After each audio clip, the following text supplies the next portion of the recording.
We gon' separate line from jazz. You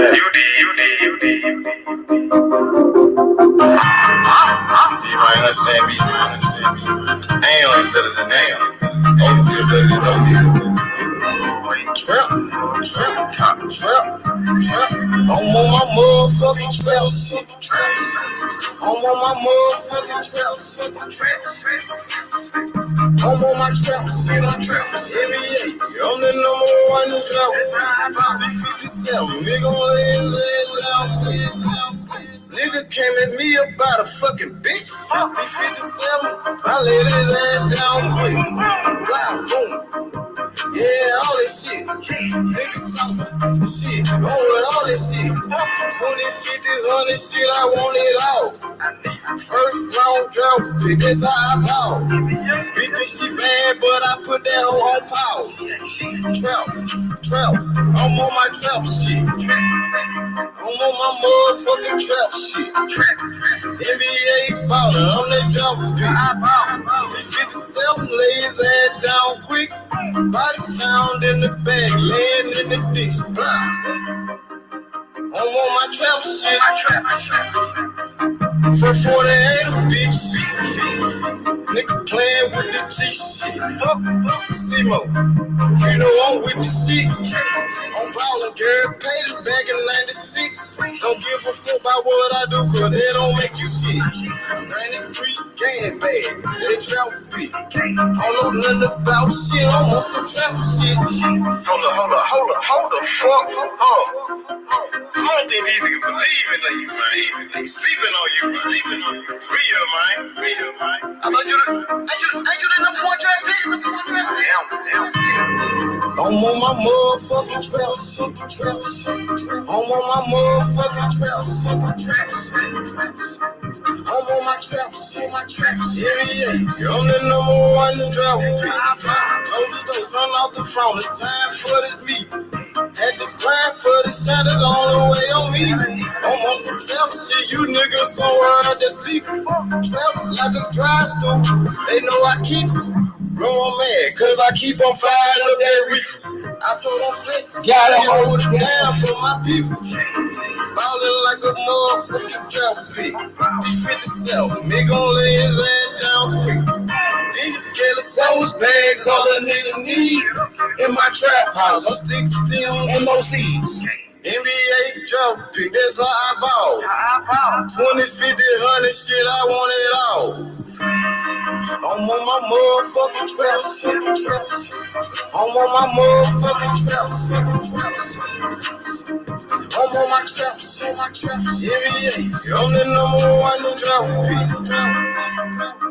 Yo. Shout out to the queen, Karma Serene. She said, I'm on my motherfucking trap shit. I'm on my motherfucking trap shit. Hey. Good looking out. Shout out to the queen, Karma Serene. My boy Sly, what up, though? What's good?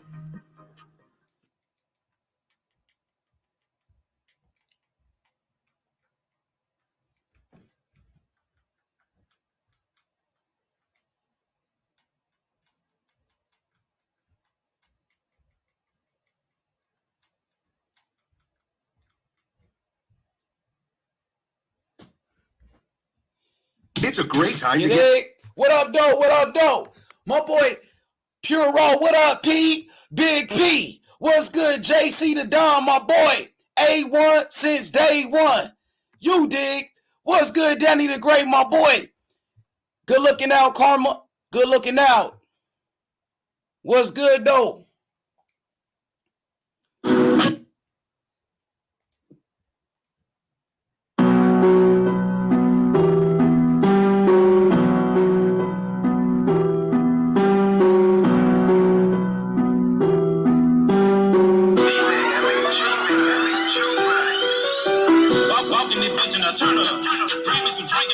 I'm in the streets, I run door. Spinning so fast, I can't slow up. Spinning so fast, I can't slow up. Spinning so fast, I can't slow up. I spin it so fast, I can't slow up. I'm in the streets, I run door. I walk in this bitch and I turn up. I walk in this bitch and I turn up. I walk in this bitch and I turn up. I burn up the cushion, I'ma burn up. I'm in the streets, I run door. Spinning so fast, I can't slow up. Grab me some drink and I pull up. I'm in the streets, I run door. I walk in this bitch and I look like a lick. Nigga, that cause I just went hit a lick. I just ran out with some bells of this shit. Down all that touch and I blew it on keys. Look at me, bitch, I just know I'm the shit. Shooter like Rambo, came from the bando, friend like bankroll, IP bankroll. I'm in the streets in a place that I can't go. I walk in this bitch with a ceiling fan. I walk in this bitch, I'm in the jag. I blow out this shit like a ceiling fan. I'm trying to give me a Diddy bag. I'm trying to give me a Diddy bag. Right around. Selling plenty grand. I done ran up plenty cash. I just rolled up a zip of gas. Burn up. Burn up. Pop me some beats and I turn up. Yeah. My brother can keep up with time. Pop on a nigga for dropping it down. Rack big frames on my mind. I'm in the streets on my grind. I gotta sleep with that ass. Oh, the streets came inside. I'm walking this bitch and I turn up. Bring me some drink and I pour up. I'm in the streets, I run door up. Speeding so fast I can't slow up. Speeding so fast I can't slow up. Speeding so fast I can't slow up. I spin it so fast I can't slow up. I'm in the streets, I run door up. I walk in this bitch and I turn up. I walk in this bitch and I turn up. I walk in this bitch and I turn up. I burn up the cushion, I'ma burn up. I'm in the streets, I run door up. Speeding so fast I can't slow up. Bring me some drink and I pour up. I'm in the streets, I run door up. I'm a rich rap, I do what I want. I'm a rich street nigga, came out the corner. I live a life that be big nigga wrong. Pro medicine, I don't sip up a roll. Bill for bill, I'm watching for 12. I serve you on scale, let them motel. Fuck on the L and make fuck on the jail. Hit the big cat mouth, take on my bail. Just turn to 20, turn to 50. Rocket designer, looking like a brick. I'm from the hood and got my nigga get it. If it's about money, 6 figures, I'm with it. Come through your hood and I'm serving you. Yeah. Place up a order, I'm coming to serve. I'm in the streets, I try jumping like her. Young mother, I'm in my hold up, free spray, my nigga. Real street nigga from the brick. Fuck all these hoes, I can't beat out a bitch. Ride with a pound and a skeleton nigga. I'm in the jungle, I keep me a stick. I got a trap and I don't pay the rent. Double cup, I'm getting big. Rolling up backwood behind tech.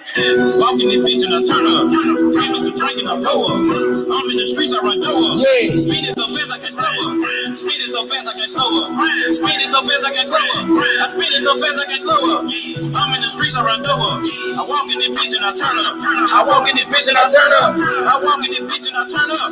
I burn up the cushion, I'ma burn up. I'm in the streets, I run door up. Speeding so fast, I can't slow up. Bring me some drink and I pour up. I'm in the streets, I run door up.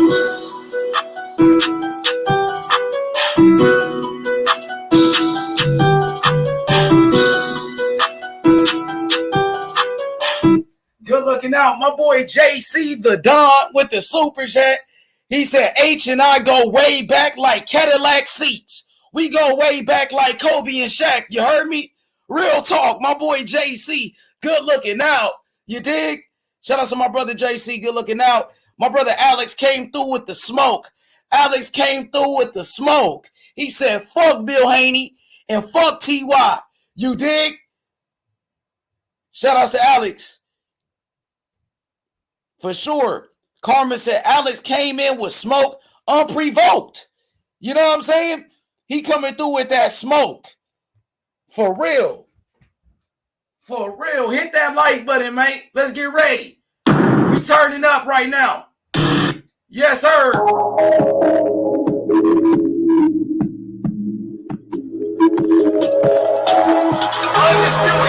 Undisputed. Let's go, JC. Canelo.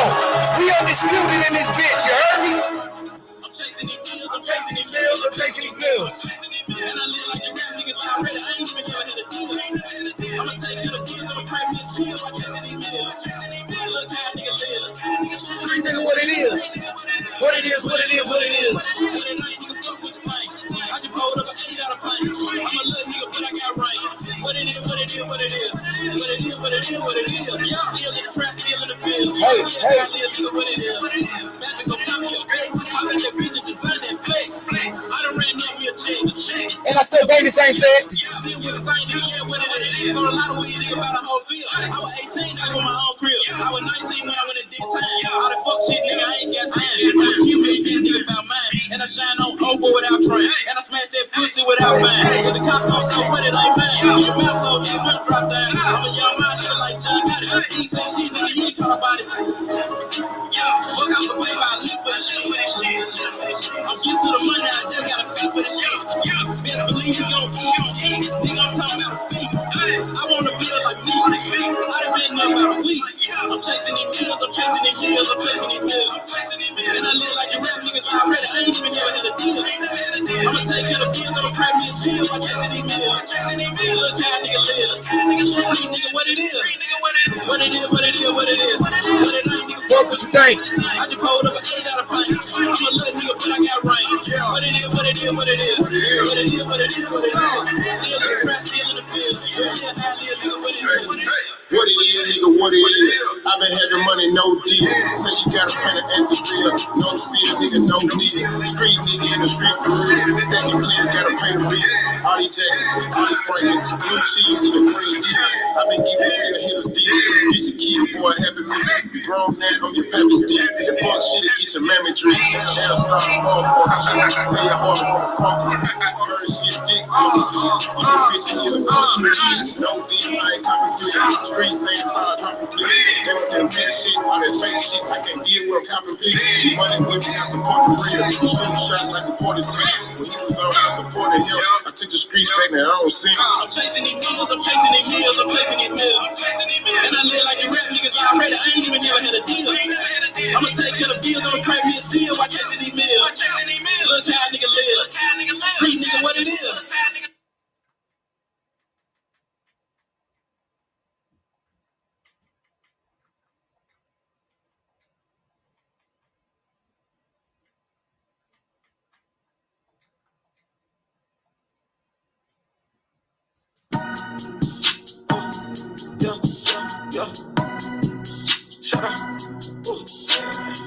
What up, Cole?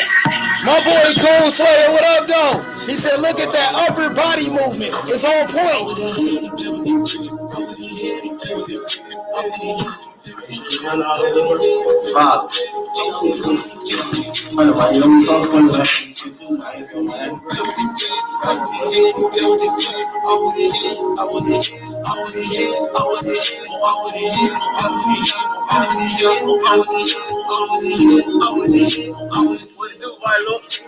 Yeah, man, ran off on the wall.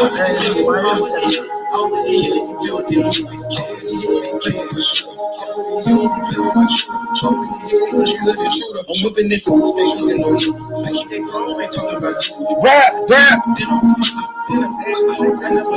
I hate to say it when I'm on the field. Last night, man, that shit that got real. Come through your block, they got me some shots. They thought it was dead, but we let them live. Choppers on deck, and we shoot the kill. I thought they were better fucking off my hip. These niggas ain't killed, but that no half profile. The feds, they want me for real. Yo, it's good. What's good, Aaron? Aaron, what up, What's going on, brother? How you doing, bro? Talk to me, man. Canelo Alvarez, undisputed super middleweight champion of the world, bro. What's going on, man? Talk to me. Yo, look, listen. I love Canelo as a fighter, all right? But I don't like what's going on with how dudes, when they fight Canelo Alvarez, they lose all their power all of a sudden. You know what I mean? Dudes don't put nothing into their punches.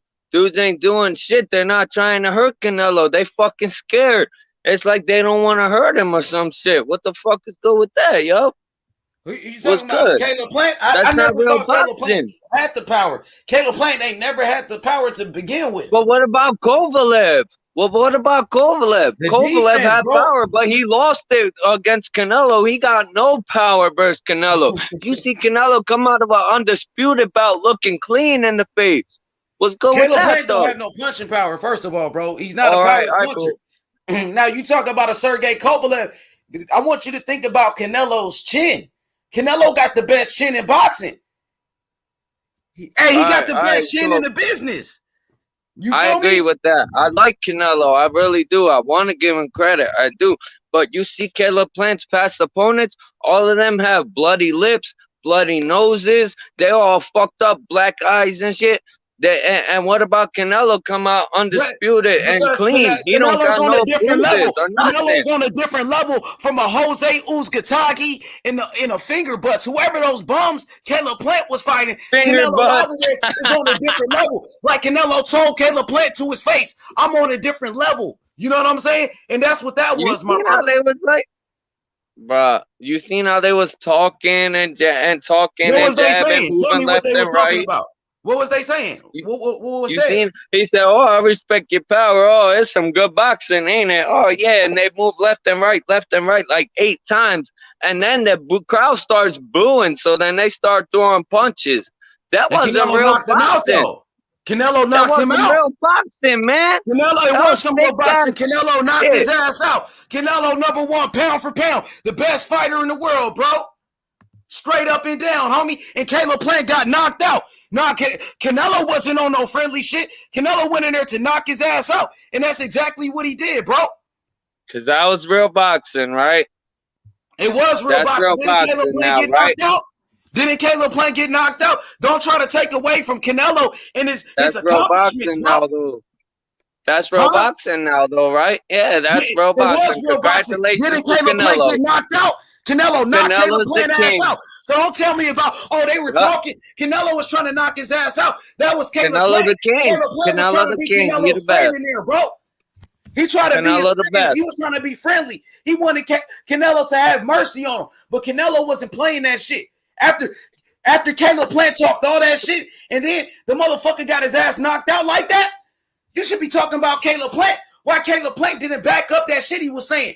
If you're going to talk that talk, you better walk Because they that wanted walk. to take all of us money. They wanted to take us real boxing fans money. That's what Who that was was? about. It was They about stole legacy all for of me. our money. I got to see history in boxing, the first undisputed Mexican champion. I got a chance to watch the first undisputed super middleweight champion in the history of boxing, brother, because I'm a real boxing fan, bro. Now you talk about Canelo. Canelo got the best chin in the game. That's why Kovalev couldn't hurt him, bro. You better wake up and smell the coffee, bro. Because Kovalev lost all his power when he gets in with Canelo, right? Canelo got the best chin, and Kovalev couldn't hurt him, bro. That's what happened, homie. Just like Triple G, nigga. Yeah, nigga, you must be high and drunk right How now, big bro. is your check? Bro, what's How good, big Anthony? is your check? Anthony, what's How good, big my is your boy? check, H Money? You getting Shut paid your $250 ass a up, week, bro. H Money, Shut to your bitch ass bullshit up, bro. on Don't be hating YouTube. on Canelo. You a fucking bitch, You nigga. Shut your you whole getting ass up, paid bro. You a $250 a fucking bitch, week Aaron to Calderon. bullshit on You a hoe, boxing, nigga. H I Money. wonder how good I your got chin real is, nigga. money, I nigga. wonder I how don't good your gotta chin fake is. for You money broke like you ass do, bitch. ass. Shut You a your little bitch ass up, nigga. bitch-ass nigga, H You a Money. fucking Fuck clown, you nigga. and your You's a fake-ass fucking clown. boxing shit, You a nigga. bitch. Suck Fuck my dick. you. You hoe ass nigga. I knock your hoe ass out. Knockout, nigga. I just knocked that nigga out, homie. I just knocked this bitch ass out. Knockout, first round, homie. For all you Canelo haters, fuck you, bitch. You understand me? We in the building. My boy Tony Boswell. What up, Tony? Tony. I just caught a body. First round knockout. You dig? Hey, Tony said, much respect H Money Boxing in the chat. Stopped in to show support and hit the like button. Working a double. Salute, listening. He said, talk your talk, H Money Boxing. I got you, Tony. Hit the like button, subscribe to the channel. Damn, Canelo got these haters really mad. Y'all niggas really mad that Canelo's undisputed. You know what I'm saying? Canelo, the first super middleweight undisputed champion in the history of boxing. What's good, Anthony? Hey, Anthony, I apologize, but that motherfucking bitch right there, bro, is a hater, bro. No, I talked to friends who are Caleb fans, and they admit Canelo dominated him most of the fight. They didn't even give him 2 rounds. They only gave him 1. These are realistic Caleb fans. They see Canelo dominate him most of the fight. He didn't even get anything in, really.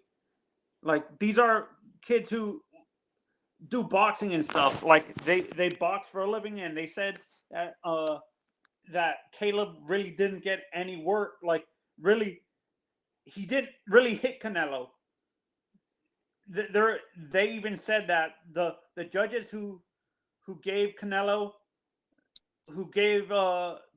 4 rounds were high on drugs, like high on something, because Caleb didn't really win any rounds in that fight. Hey, if anybody was high on something, it was the guy that just called in. I think his name was Aaron. That boy looked like he was tweaking. You know what I'm saying? What's good, Big Shadow? What's good, my brother? Yo, bro, the hate on Canelo's at an all-time high, my dude. Bro, that shit's hilarious, man. That shit's hilarious to me, man. I don't understand, bro. It's like, bro, It's they want this irrational dude. Caleb They want fans. this That's what dude to it is. beat. They want this dude to beat Thanos, God, fucking the Lions from Siegfried and Roy, and God, and to put him on his pound for pound list. I mean, who else he got to beat, bro? Who we got to beat? I don't understand. Who, No, like, it's irrational Caleb fans is what it is. It's like these irrational Caleb fans to the point where they don't want to admit Canelo dominated him during the fight and stuff like that. yo. That's what I want to point out just real quick. Uh, Plant was doing all the talking to me, bro. Canelo wasn't trying to talk. He was just answering his question. Mm-hmm. Yeah, it looked like Caleb Plant wanted to get some mercy. Like, he wanted Canelo to have mercy on him. He was trying to be his friend in the ring, where Canelo was like, fuck that. I'm going to knock you out. You know what I'm saying? For talking that shit. That's what I got from it. Yo, it's kind of weird, though, because before the fight, Caleb Plant was like, yo, I do unbelievable things. I'm going to do unbelievable this. I'm going to do this. I'm going to do this. And then hold on. Because, yo, I can't stay long, bro. So I just want to get this off real quick. I'm going to come back on later. He said, I'm going to do unbelievable things. I'm going to do this. I'm going to do that. And then when he gets in the ring, he starts saying like, oh, not bad for 21-0, right? I respect your skills, this and that. I mean, come on, bro. Like I thought you was just coming in there to do and like I said, bro, I was defending Caleb Plant, bro, the whole week. I was saying, I don't think he's going to go out in round 3. I don't think he's going to go out in round 6. You know what I mean? I thought he was going to go to the distance, but he didn't. So, I mean, but bro, Canelo's gonna be hated on no matter what he does. H, you already know that, bro. He could beat all these guys they're saying he's running from. That's not gonna change. They're gonna come up with something else. They're always gonna hang on to the Floyd loss. He got rocked by Cotto's brother 10 years ago. He had a Clint Bruderall incident where he was suspended for 6 months, but they didn't find nothing in his hair. I mean, they're just gonna. This is the past, bro. This is what they do. Yeah, man. The hate is at an all-time high. But You know I mean, how could you hate on Canelo when he's a 4-division champion and an undisputed champion who's fighting the best? He's beating undefeated champions back to back. Ain't nobody doing that in boxing, bro. So you got to give that kid his credit. And one more thing before you go, Shadow. Yeah. What do you think about this guy, one of the haters saying, oh, what happens to all the Canelo's opponents hit their power when they get in the ring with Canelo? My answer to that was Canelo got the best chin in boxing. He goes in there with the biggest punchers like Triple G and Kovalev. But his chin, bro, that's the reason why they can't hurt him, because he got the best chin in boxing. What do you think about that, brother? I didn't hear a lot of the things he was saying. I literally just walked in a couple minutes ago and I clicked on and all I saw was you doing your usual when you're roasting somebody. You a bitch, right? And I'm like, okay. So I'm like, what did he do? What did he say? And then I rewinded a little bit and I just saw he was complaining about, he said, oh, well, that wasn't real boxing because I guess they were talking like, so because you speak to somebody in the ring, it's not boxing. It's fake. Look, man, that's what I'm saying, bro. You can't, if somebody don't like Canelo, bro, it's like talking to a person that doesn't, if you believe in God and a person doesn't believe in God, bro, he ain't going to believe nothing you show him, nothing you tell him, and you can show him the proof. You could talk about facts all day. If they don't want to believe the guy's good or they're hating on him, you're not going to talk them into respecting him, bro. That's going to come from the inside. They're going to have to check. Like 5 years ago, like I said, I wasn't a big Canelo fan. I really wasn't. He changed me with the shit that he was doing. Like, you know what I mean? Like, he showed me, okay, yeah, that dude is one of the greats, bro. You know what I mean? And I don't gotta like him. I ain't gotta be a huge fan of him. I don't have to, what they call dick riding now and shit. I ain't gotta do none of that just to give a man his respect. It's like we live like this YTBC shit. I'm gonna be fun. Like it's getting kind of old to me, man, because it's like you go on different panels and shit, and you give your opinion on a situation. And people think you a dick rider and shit. Like the whole T.O. Undisputed thing. You know what I mean? Like, I don't know how many times I've had to say, bro, I understand both sides. I understand why people question him being undisputed. So therefore, there is a dispute with that. You know what I mean? And the only thing I'm saying is, but if you have a problem with the way T.O. got his so-called undisputed title, then shouldn't you be questioning the way Devin got his belt? Because you're saying he's the remaining champion. He needs to beat him. Well, how did Devin get his belt? You know, who did he fight for it? And so that I'm just looking at both sides, you know what I mean? But I understand what people are saying with Tio, because the WBC done fucked it up to where there's no clear understanding with the franchise belt. And I don't agree with the franchise belt a lot, you know what I mean? But I don't work for the WBC. That's just how shit is. And at the end of the day, if you criticize someone, you're a hater. If you try to spit facts and give respect to somebody for their accomplishments, you a dick rider fan, bro. Come on, you can't. These are It's fake one. boxing fans. These are a lot of fake boxing fans with YouTube channels, and they trying to get views. That's all they trying to do, bro. You know what I'm saying? We got this super chat from my brother Slide Tendencies. Hey, I'm gonna slide out. For sure. I come back, come fuck with us. Shout out to Shadow Ghost. So Slide Tendency says, he said, used to always wonder why my girls have fits when I walk up out the mall. They be looking at me pissed. Maybe just because I ball. Riding 8 or 9 whips. And my name is Juicy J. And I ain't playing no bit. Shout out to my boy Slide Tendencies with the super chat. What's good, EJ? What's good, my brother? Salute. Hey, Jeff, what's up, man? Hey, man, what's up, man? I was listening to that guy, man. And I've been telling you, H Money, that I've been hearing all kinds of shit all around. You know, that fucking Caleb Plant took a dive. But before the fight, they were saying Caleb Plant was going to beat the shit out of fucking Canelo. Now everyone's talking about Caleb Plant took a dive. They were talking fucking every boxing match, fighters talk. And it's different shit. I don't know where the fuck they think this fucking fight is special. But these fighters always talk to each other. You got to remember, these are two men in the ring that are trying to beat each other up. There's going to be conversation, whether it be shit talking or whether it be, you know, praise for each other's fucking talents. It's happened. It's happened plenty of times. So I don't know what this fucking idiot is talking about. He can suck on the nether regions of the fucking nuts, please. Seriously, man. Bro, who you talking about? It's okay. Put a name on it. Go ahead. Feel free. Oh no, yeah. Oh, as far as the channels, no. Yeah, I mean, you're talking about somebody. Sound like. I'm not gonna mention channels because it's not worth mentioning. But the guy that you was on there with, that was talking about, they were talking and shit. Get the fuck out of here. That drunk fool that came to the channel. You're right. Why do you think I dropped off, H? Like, I'm like, I can't deal with this. Like, yeah, you know, the stupidity is at an all-time high. Let me just touch on what Shadow was saying about Teofimo Lopez. Like, Teofimo Lopez was invited to the podium by Canelo and Canelo's team. So all of a sudden, everybody got a problem with Teofimo Lopez taking pictures with Canelo Alvarez, bro. You guys sound like some straight bitches. There's always a fighter that people got to hate on. First, it was Tyson Fury. Everybody hated Tyson Fury. Then Fury knocked out Wilder. Now Fury is undeniable, the #1 heavyweight in boxing, so they can't say shit about Fury. Then it was Canelo. Everybody hated Canelo. Now Canelo's undisputed. They can't say shit about Canelo. They need somebody to hate on. These so-called boxing fans. And now they hating on Teofimo Lopez, bro. And this is the guy that beat the #1 pound for pound, Vasily Lomachenko, bro. You fake-ass boxing fans, get the fuck out of my sport, bro. Real talk, bro. Teofimo Lopez, he's on a pound-for-pound list. He beat the best fighter in the world, Vasily Lomachenko, bro. And how you gonna hate on that? You got know what it is? Taking a picture with Canelo? Motherfuckers, y'all on Canelo's dick so motherfucking tough? Y'all got mad? Y'all jealous that Tio got a picture with him? You niggas all up in your feelings and shit?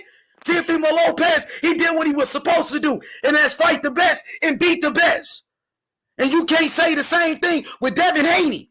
You can't say that. Devin Haney didn't fight nobody for his motherfucking belt. Straight up and down, bro. That's a participation ribbon, to be honest. These fake-ass boxing fans, bro. Teofimo Lopez and his dad. You know what I'm saying? Teofimo Lopez was the 2020 Fighter of the Year, not fucking Devin Haney. Teofimo Lopez Sr., he was the Trainer of the Year in 2020, not Bill Haney. But you guys have come over here and cap and lie for Devin Haney and Bill Haney all day when Devin Haney didn't even fight for his motherfucking belt. The motherfucking president of the WBC, the same people that Devin Haney's paying sanctioning fees to. Mauricio Suleiman said Teofimo Lopez was undisputed. So what are you guys talking about? You guys are fake. You some bullshit ass boxing fans, and you don't know shit about boxing. You punk bitches, bro. You punk ass bitches, straight up. And I ain't get shit in the sport of boxing. That's why he talking about how many followers he got. But you hoe ass niggas want to get on here and lie and try to tear down Teofimo Lopez, homie. The fuck out of here, you fake ass boxing fans. You punk bitches. During the preview for the fight, H, and like the Caleb fans were thinking I was crazy. I'm like, I said his bravado was gonna backfire on him during this fight, and he was gonna realize he was in deep water with Canelo. And they're like, "You're nuts, man. You're." I said this multiple times on multiple other platforms, and Caleb Plant fans were saying I was crazy. I'm like, dude, you should listen to me. His bravado's gonna backfire on him. And yeah. Oh my God! No, I'm trying to. And was I right? Did it backfire? Yeah, you was right. I remember you saying that all week long. You were talking about that. Yeah, and even Canelo fans were like, you're. There was certain Canelo fans that were saying you're discrediting Caleb a little bit. I'm not discrediting his skills. I'm saying his bravado was going to backfire on him. The trash talking was going to backfire on him, and it did, because when he got into the ninth, 10th, and 11th round, it looked like he was out of his depth against Canelo. He looked like he was scared. Well, am I correct? Did it look like he was a little bit scared going into the 9th and 10th round? Oh yeah, man. He knew he was in trouble. He ran out of gas. His legs were gone. Canelo was hurting him with body shots for sure. He went into survival mode, brother. Yeah, you could see it on his face. You know what I mean? He looked like a defeated fighter. It looked like he was beat after 9 rounds. He knew he didn't have a chance. That's when the doubt got in his head. You know what I'm saying? He knew he couldn't beat Canelo at that point, brother. And I said this too. Like, I think his resume. I understand what Joseph is saying, that people are putting too much into the resume, but the resume was suspect going into this fight. And going into a championship fight, you have to admit you have to have better opponents. Yeah, he wasn't, you know what I'm saying? He fought a lot of fighters, but nobody on the level of a Canelo Alvarez, where Canelo, he's fought fighters, better than Caleb Plant. Canelo been in there with Triple G, who was on the pound for pound list. Canelo fought against Iris Landy Lara, Floyd Mayweather, who's considered the best of all time. You know what I mean? So Canelo fought every style, and resumes do matter. Resumes do matter in boxing, brother. Yeah, didn't he fight Miguel Cotto? But Miguel Cotto. But people are discrediting that win, saying Cotto was already past his prime by the time Canelo fought him. Do you agree with that, or who you said Cotto was past his prime? Yeah, Miguel. You can say Cotto wasn't the same fighter, but Cotto just became a middleweight champion. He became a 5-division world champion, 4-division world champion when he just knocked out Sergio Martinez, and that was one of Cotto's best wins. So Cotto still has something left in the tank. So do you think people are just the people who are discrediting some of the wins? Yes, they always try to discredit a fighter. Always. They try to discredit Teofimo Lopez when he beat Vasily Lomachenko, when Lomachenko was #1 pound for pound. Same thing with Canelo. They try to discredit Canelo when he just beat an undefeated fighter like Caleb Plant. When Canelo beat pound for pound, the boogeyman at the time, Triple G. When Canelo beat Lara, they try to discredit all of these guys, bro. Yeah, that's why and they discredit. I hate when they Kovalev. I understand Kovalev was older, but he was a champion. Kovalev was a champion. Kovalev was recognized as the #1 light heavyweight in boxing at that time when Canelo jumped up 2 weight classes and fought the #1 light heavyweight. Canelo, he fought Daniel Jacobs at 160, then went up all the way to 175 to beat the #1 light heavyweight champion, Sergey Kovalev, the Crusher, at the time. Come on, bro. Yeah, and for me, I'm getting tired of people discrediting. I understand that they don't like the fact that Suleiman changed the rules for the WBC to make the franchise the one to unify the WBC. I understand why fans are upset with that, but because these fans don't know shit about boxing. Most of these fans, they're fanboys. They're not real boxing fans, and they don't know shit about boxing. You know what I mean? For everybody that got a problem with the franchise belt, Canelo Alvarez was the first franchise champion. He accepted the franchise belt first, but you got a problem with Teo, who got a franchise belt now, but Canelo had it first. And the WBC, they said it more than one time that the franchise is the supreme champion. Supreme. Mauricio Sulaiman said it over and over and over It's again. It's all about hypocrisy is what it is. It's hypocrisy. Absolutely. That's exactly what it is. Hypocrites. Hypocrites. They was okay when Canelo got the franchise belt, but when Teofimo Lopez, Lomachenko got it, they had a problem with it because these guys are Devin Haney fanboys. And Bill Haney goes to other people's channels to try to brainwash the people. He goes to people's channels so they could pull narratives and, you know what I'm saying, push narratives and lie. That's what it is. Yeah, and what now makes me mad that, did you see that Josh Taylor was upset that Canelo chose Teo over him to take the picture as the unified champion? As the undisputed champion. Yeah, no, that's what I'm saying. A unified. Yeah, Josh Taylor was jealous. You know, Canelo Alvarez, he recognized Teofimo Lopez as the undisputed champion, as a fighter that will carry the torch when he retired from the sport of boxing. You know what I mean? Canelo Alvarez, he see himself in Teofimo Lopez. He look at Teofimo Lopez as the next great champion in boxing, the guy to take over the sport. And that's what it's all about, my brother. Of course they was mad. Everybody was mad. You know what I'm saying? I don't know why they got so mad anyway. What's the big issue? I thought it was a great thing that you got Canelo Alvarez sharing the spotlight with a young fighter like Teofimo Lopez with these haters. They try to take it and say, oh, Teo was clout chasing. How was Teo clout chasing? And Canelo is the one that invited him. Canelo invited him. These niggas is some bitches, bro. I'm just saying, like, bro, this shit is getting sad. You got fake boxing fans everywhere. You know what I mean? It's getting ridiculous, bro. The narratives got to stop. Yo, off the stretch, what's good, bro? What's good? What's good with you, H? Man, chilling, bro. What's good, man? Canelo knocked out Caleb Plant. What's your thoughts, bro? Hey, man, it was a good fight, but yeah, we kind of knew the result already. Caleb, he throwing those pity-pat punches, not throwing enough power to make Canelo go back. And I don't know if anybody caught it in like the fifth round. They were in a clinch, and then Canelo threw a left hook, and he buckled Caleb. Caleb was stumbling back, but the announcers didn't catch it. But yeah, that left hook Caleb was a sucker for a left hook. Couldn't keep that glove up. He was hitting the top of his head. It was bouncing off the top of his skull.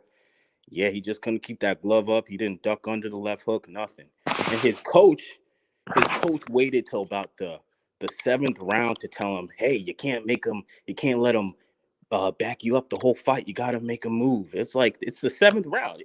I noticed from the second round, I'm like, damn, Canelo ain't giving this dude no space. Like, he's taking the ring.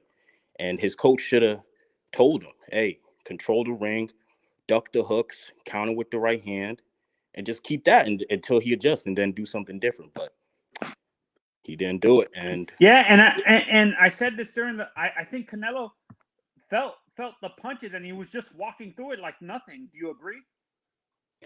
I agree, but I don't think Caleb landed anything of note to make him really back up. It was mostly jabs. He threw a nice little left uppercut a couple times. He caught him with it one time, but then Canelo read it and he leaned back on it. But yeah, I don't think he really. Yeah, because I saw Canelo using the shoulder roll. It's weird. I saw Canelo using the shoulder roll on Caleb, which is the oddest thing. I never seen Canelo do that. He did. Yeah, Canelo used to use the shoulder roll. He knows how to do it. He used it before in the past. You know what I mean? That's why I compare him to a Mayweather, like a Mayweather with punching power, because Canelo knows how to do it all, bro. You know what I'm saying? He knows how to do the shoulder roll. He was using it until this fight. I never seen Canelo use it. That's what I'm saying. Like recently, I never seen Canelo. He got so many different styles, my brother. He could box from the outside. You know what I mean? He could use the shoulder roll. Canelo could use the high guard defense. Every style you could think of. He could fight going backwards. He could fight coming forward. He could fight going side to side. That's what makes him the best fighter, bro. That he can make those type of adjustments. So you think people underestimate Canelo's footwork in terms of how? Hell yeah, Yep. absolutely. Even though he doesn't have elite footwork, but his He footwork does, bro. The way he knows how to cut that ring off, that takes skills, bro. Yeah, he it takes uses the skills. fundamentals. He uses the fundamentals well, and that's all you need, really. No, because people say, even some of Canelo's fans say he has lead feet, where he's really stagnant. Are they just evaluating him when he was fought? They're still evaluating him after the Floyd fight, or is it just that? Yeah. I feel like people are using old talking points. They're not really analyzing the fight and looking at who he's fighting and what he's doing to beat that fighter, because not every fighter you got to move around. You don't have to use your feet a lot. It's maybe, sometimes you move your upper body, which he's really good at too. So, yeah, he's just a really layered fighter. And and people need to realize Canelo, and with Canelo specifically, like, he had to be stagnant against Kovalev and Triple G because, in general, those two guys are not really known for their footwork, right? Like, well, Triple G knows how to cut off the ring, my brother. Triple G could box. Triple G was an Olympic silver medalist. So Triple G has some very good footwork as well. No, I'm talking about Sergey. Specifically Sergey Kovalev, the Crusher. Yeah, he wasn't really known throughout his career as a elite footwork type of guy. He would be standing. Well, Kovalev always had elite timing, where Kovalev always had a great jab, and Kovalev could box, and he knew how to cut off the ring as well. But when Canelo fought Kovalev, that's when Canelo, he showed off his boxing skills and was really boxing from the outside before he knocked him out and walked him down. Yeah, that's what people need to understand. I'm a casual fan. I ask these questions because I sometimes don't understand why people do that. Because, it's not hatred. I think it's just not the understanding of boxing is what it is. It's ignorance in not understanding that a fighter is changing his style depending on who he's fighting. That's the problem. A great fighter does that. Not every fighter does that. Some people just fight the same way. Do you think, in essence, that this is why I sometimes, in essence, that's why I compare. And I understand why you guys compare him to Floyd, but I compare him to Oscar a little bit too. Oscar did that too. He would adjust his style, so he used the same style, but he would adjust it to an extent depending on who he was fighting. Correct? Am I correct? Oscar did the same thing? Oscar got hit more. Oscar had good defense, though, too. I think he did get hit a little bit more than Canelo. But Oscar, remember, Oscar, he trained with Floyd Mayweather Sr. Floyd Mayweather Sr. was Oscar De La Hoya's trainer. And Oscar De La Hoya, he knew how to do the shoulder roll, too. I don't even think Oscar De La Hoya ever been knocked out until he fought Bernard Hopkins. When he went up to middleweight, that was one of the only times he was knocked out. And then when he fought against Manny Pacquiao in his last fight, didn't Oscar fight Cotto? Didn't fight Oscar? No, Oscar never fought Miguel Cotto. No. But Oscar fought everybody else. Oscar De La Hoya fought Ike Corte, Gennaro Hernandez, Hector Camacho, Pernell Whitaker, Shane Mosley, Felix Trinidad, Bernard Hopkins, Manny Pacquiao, Fernando Vargas, Ricardo Mayorga. He fought everybody, Oscar De La Hoya. Yeah. But bringing up Oscar De La Hoya, I remember I was watching an interview, and one of the things he said is that one of the things that Canelo does is that whenever he throws a left hook, he raises up his chin, and he does. Like, you see it every fight. You see it when he's hitting the bag. You see it in the fight, and I'm just thinking, like, who can exploit that? What's a fighter you think that could catch Canelo when he's throwing that left hook instead of just cowering away? It got to be somebody with some tremendous hand speed and a great counter puncher. I don't know if it's anybody that can do it. I'm gonna ask you. Let me ask you off the strength. Do you think it's a Charlo or a Benavidez that can do it? I think if anybody, I would say Benavidez, because he has more volume. I feel like a Charlo under pressure, he might be a little bit more defensive. When there's pressure, he's going to throw more punches. But the defense, he might get caught with something. But His defense is good enough. He steps back a lot. He does that half step back. He puts his hands up. He covers up pretty good. So Canelo Does David have a good chin? Like, can he handle Canelo's punches? I mean, like, he's been down before, but he sprung back up. So he might be one of those fighters like, yeah, you got me, but fucking, I'm gonna keep going. Just like Tyson Fury, he got up how many times? Yeah, and I'm a boxing fan. The reason why I don't like Tyson is Tyson Fury specifically. It's not that he's I don't consider him a cheater. I don't think he took steroids or anything like that. It's just I'm not a big fan of how he carries himself sometimes. Like he can be super arrogant, like to the point where which great fighter wasn't arrogant? You know what I mean? No, most great fighters are arrogant, like a Muhammad Ali, who was the most arrogant, most cocky fighter ever, or a Floyd Mayweather, who was arrogant, cocky, and talk shit. It's the confidence thing, brother. His arrogance is to the point where he wants to overlook the fighter sometimes, is what he thinks. Who has he ever overlooked in his career? That's why he's undefeated. The reason why Tyson Fury is still undefeated, because he takes every fight serious, brother. Every time. As the underdog, he beat Vladimir Klitschko. He went to Klitschko's backyard in Germany and whooped his ass as the underdog. The same thing he did to Deontay Wilder. Came to America and destroyed Deontay Wilder's career. You know what I mean? So one thing about it, bro, I think it's about confidence. You know what I mean? I seen Muhammad Ali do the same thing. I see Sugar Ray Leonard and even Floyd Mayweather, of course. Right? Was Roberto Duran like that? Roberto Duran he talked the most shit. Roberto Duran was, he was a savage. Roberto Duran was a killer in that motherfucking ring, bro. Yes, Roberto Duran was confident. You know what I mean? He disrespected Sugar Ray Leonard and his wife. He disrespected Sugar Ray Leonard's wife, stick the middle finger at his wife at a press conference. He was worse than Fury, Roberto Duran. Jesus Christ. He did. Ask Sheldon Moore. Look, we got Sheldon Moore. Sheldon Moore, what's good, brother? What's up, brother, man? We talking about, Roberto Duran, how, in that first fight with Sugar Ray Leonard, he got in his head where he talked about his wife, disrespect. Said he was going to fuck her. Told her to come to his room so she could experience a real man. Oh, Jesus Christ. Wow. Yeah, Roberto Duran was very disrespectful. He was Mayorga before Mayorga. Mayorga is a perfect like another guy who's Tyson doesn't go that far. That's what I like about Tyson. Sometimes are you Mike Tyson or Tyson Fury? How about Tyson Fury? What about Mike Tyson? What about Mike Tyson? Was very disrespectful. Lennox for his kids. What about that? I want to eat no kids. But see, I heard your earlier question, H, and I want to answer it. You said somebody was asking who could exploit the fact that when Canelo throws a left hook, he raises up his chin. Yeah. Yeah, that's what Off the Strength acts. Yes, sir. I'm going to be honest with you, Off the Strength. None of these dudes can exploit it. You know why? Because they don't fight enough. They're not active enough. That's why they lose. If you fight one or two times a year. Heavier divisions like a Baturviev or he should stay away from 75. 75 is not going to end well for him. Those dudes are too big up there. Canelo's a small guy. He's only 5'8".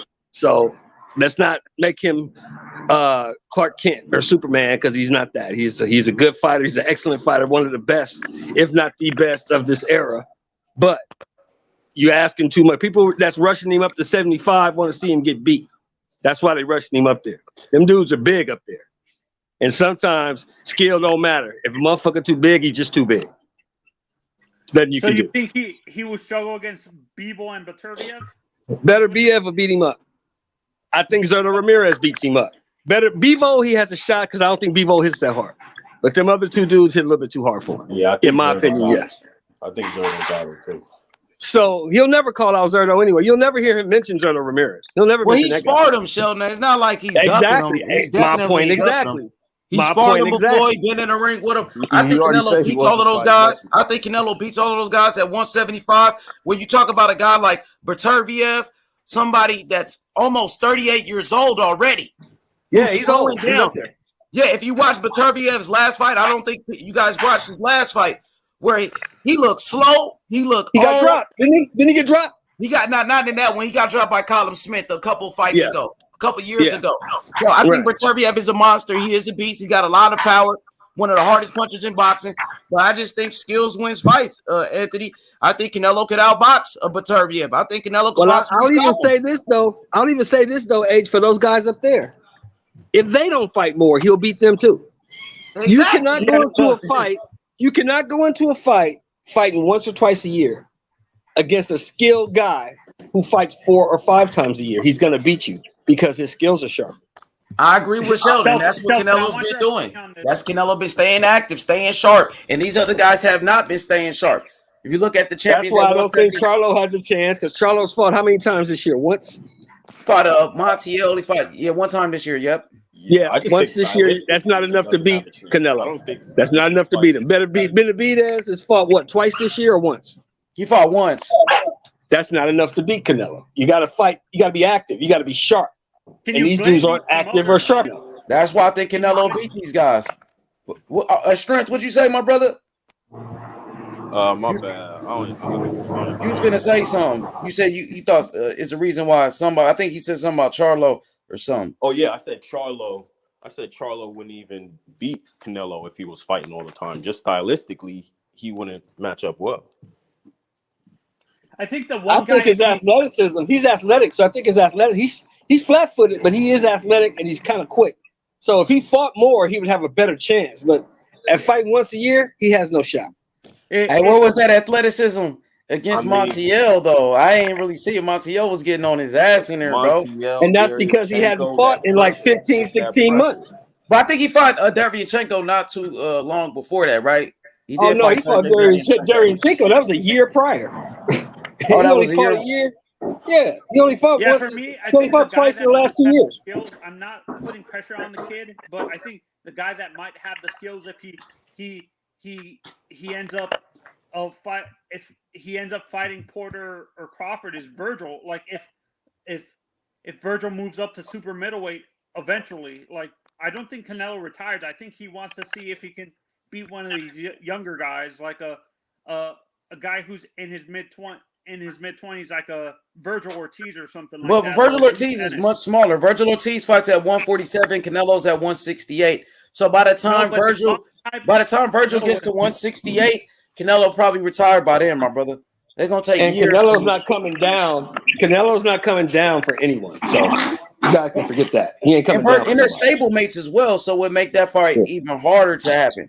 I don't see that fight happening at all. Canelo's about 31. And it takes years to move up in weight like that. 3 different weight classes. Oh yeah, that's gonna take time. Is there like so you're gonna get Virgil Ortiz destroyed? And I love Virgil, bro. You gonna put him in there with Canelo? You want him to get knocked out? No. I'm not saying. All right, fellas, I'm gonna go ahead and head up. All right, my boy, come back. All right, facts, man. I don't want Virgil. I'm saying he's probably the only fighter right now that might have the skills to defeat Canelo, like in the future. I'm not saying he can do it right now, but he just said he's taller than Canelo. What do you mean? I thought Virgil is like 6'1". Virgil doesn't mean his body will fill out to 168 pounds though. Virgil is taller though. He's 5'11". He's almost 6 feet. He's almost 6 feet tall, but that doesn't mean he'll fill out to 168. Well, Canelo started off at 147 too. Yeah, everybody's built different. Yeah, everybody's built different. He might get up that high. I mean, I know Boots will probably wind up there because I have no idea. When I met him in Atlanta, I saw this guy. I don't have no idea how he makes 47. He way too big. Yeah, he's big though, Jerron Ennis. That's why I'm saying, like, for me, I think Virgil's too tall for. His body type is too big for 147. Like, how old is Virgil? He's 23, I believe. 23. What up, JB? Kid. He got years. Yeah, he's a kid. What up, JB? Hey, JB. Yeah, he's a kid, bro. He's young. He got plenty of time. But I think Canelo will be done by the time he's 37, 38. What's good, JB? You can hear me? You can hear me, JB? Come off mute, brother. He might got a delay. Y'all can hear him? Yeah. I heard Shawn a minute ago. Yo, Jason, you can hear me? I think he's on a delay. Like his come back in, JB. Like you got a delay. Come back in. I'll drop the link again. But Sheldon, what did you just say, Sheldon? You just made a comment. I said he's a kid. By the time he's 30, Canelo will probably be retired. I mean, exactly. That's what I'm saying. This guy got like 60 fights, right? Yes. 60 fights? He got like over 55 fights or something like that. Canelo. He's 58, 1-2, right? So 58 wins now. 58. Okay. That's 61 fights, bro. That's a lot of fights. At only 31 years old. You know how much wear and tear that's on the body? That's a lot of fights, man. But for right now, like you were saying earlier, H, I think that's the whole issue. These guys that he's fighting, because you got to remember, you got to give him respect. Even if you don't like the guy, you got to give him respect for going to a division and cleaning it out in 11 months. He cleaned the whole division out. He beat all the guys who had the belts. And that's because those guys weren't fighting enough.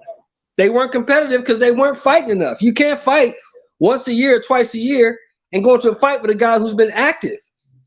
He's going to beat you. Shelton, I think H is going to agree with me. You know, the fans of some of these fighters, it's all about jealousy. They can't stand that Canelo beat their favorite fighter, is what it is. I don't think it's that. I think it's just people in general. They want to see They want to see a fight where they don't already know the outcome. The problem with Canelo fights right now is you basically already know the outcome of every fight he had. And then they make up excuses saying that Canelo's on steroids. Canelo. Well, that's just talking points. That's just people talking. I mean, you got to remember all these people that are saying all this stuff. How many of those people are in his camp? And they don't know shit about boxing, bro. They have no idea what that man's on or what he's doing. All they know is they don't like the guy. And they want to talk shit about him. I'm not a big Canelo fan. You know what I'm saying? I don't like the fucking the giving people 5-6 week training camps and rehydration clauses. I don't like all that, but I can't take away from the guy's skill. And he's beating these guys.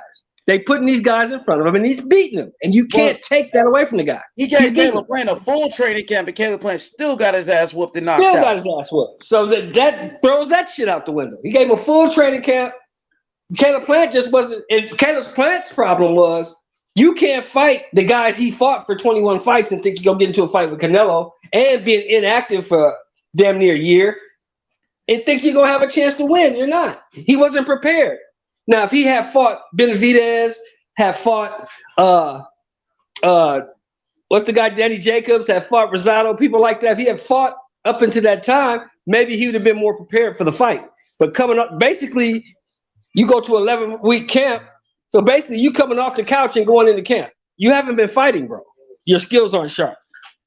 Oh, you bring up the lack of these fight, Shelton. You bring up the fighters' lack of not motivation, lack of experience, lack of being active, lack of fighting. You can train. Training is one thing, but there's nothing like having a live body in front of you trying to take your head off. That's how you get sharper. But can you blame the promoters for protecting these fighters? That's what I'm asking. No, I don't blame the promoters for protecting the fighter because even though we don't like to think about it, we think that these promoters run shit. The promoter works for the fighter. The fighter can take the fight if he wants to take the fight. Tom Brown just told you that at the Crawford Porter press conference. If two guys want to fight, we'll make the fight happen. Did he not say that? Okay. Yeah. Did not Bud tell him to repeat that so everybody can hear you? If two guys want to fight, we'll make the fight happen. It takes two. And a lot of times these guys don't want to fight. That's why they're not taking the fights. Okay. And I asked H this question. I want your honest opinion. For Virgil, in terms of fighting style, which fighter would benefit even if he wins the fight? Let's say the fight between Crawford, or let's say if Porter wins, does that fight benefit Virgil development as a fighter, or do you think Crawford benefits Virgil development as a fighter even if he wins the fight and stuff like that? Crawford's the better fighter, so fighting Crawford would only help him. Virgil fighting Porter is basically a carbon copy of himself. Porter's gonna come forward, throw a bunch of punches, volume puncher, Porter's only problem, he got great feet, but Porter don't have that much pop. Virgil's got pop, and Virgil comes forward. He's a volume puncher, same as Porter. So that fight wouldn't really help him develop anymore. Fighting a skilled guy like Crawford would help him develop more. Yeah, I agree with. That's why, honestly, I would rather him fight Crawford or maybe an Earl Spence. Anthony, let me say this: fighting a guy like Shawn Porter will only help a fighter like a Virgil Ortiz, where Shawn Porter has fought everybody. Shawn Porter has been in there with the top guys. From your Dennis Ugas, he beat Ugas, even though it was a close fight. I thought Ugas won. Shawn Porter beat Ugas. Shawn Porter beat Danny Garcia. Shawn Porter, he fought Keith Thurman to a close fight. He fought Earl Spence, and Earl Spence is recognized as pound for pound one of the best. And Shawn Porter almost beat Earl Spence, very close fight. And Shawn Porter been in there with Kell Brook. Shawn Porter been in there with everybody. So for Virgil to even get a fight with a Shawn Porter, that will only make him better. Because Shawn Porter, that's where me and H differ a little bit. Me and H differ a little bit on that. Because I don't give participation medals. But he did beat Ugas, though. I thought Ugas won. He won. The other guy beat his ass. He lost. And that's why I think he lost to Ugas. Those other guys he clearly lost to. That's why I think in this fight's going to end before 9 rounds because the guy he's fighting, he has nothing to bring to the table that this guy can't handle. This guy is going to beat him up and knock him out inside of 9 rounds. You talking about Porter? I'm talking Porter's going to get beat up and knocked out inside of 9 rounds, yes. Ain't nobody ever just knocked out Porter like that, Sheldon. And he been in there with the top guys.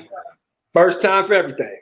You get knocked out on the 20th. We'll see. You get knocked out. Hey, Sheldon, did you get a chance to watch that Blood, Sweat, and Tears, the All Access? Yes, I did. I watched it today, brother. I watched it today. It's pretty good. I thought it was good, man. That shit was nice. It's pretty good. I like it. I can't wait for the next episode. I watched it today. Hell yeah. What's good, JB? Jason Brown, my brother. Salute. It was good, H. JB, my man, I ain't talked to you in a minute, brother.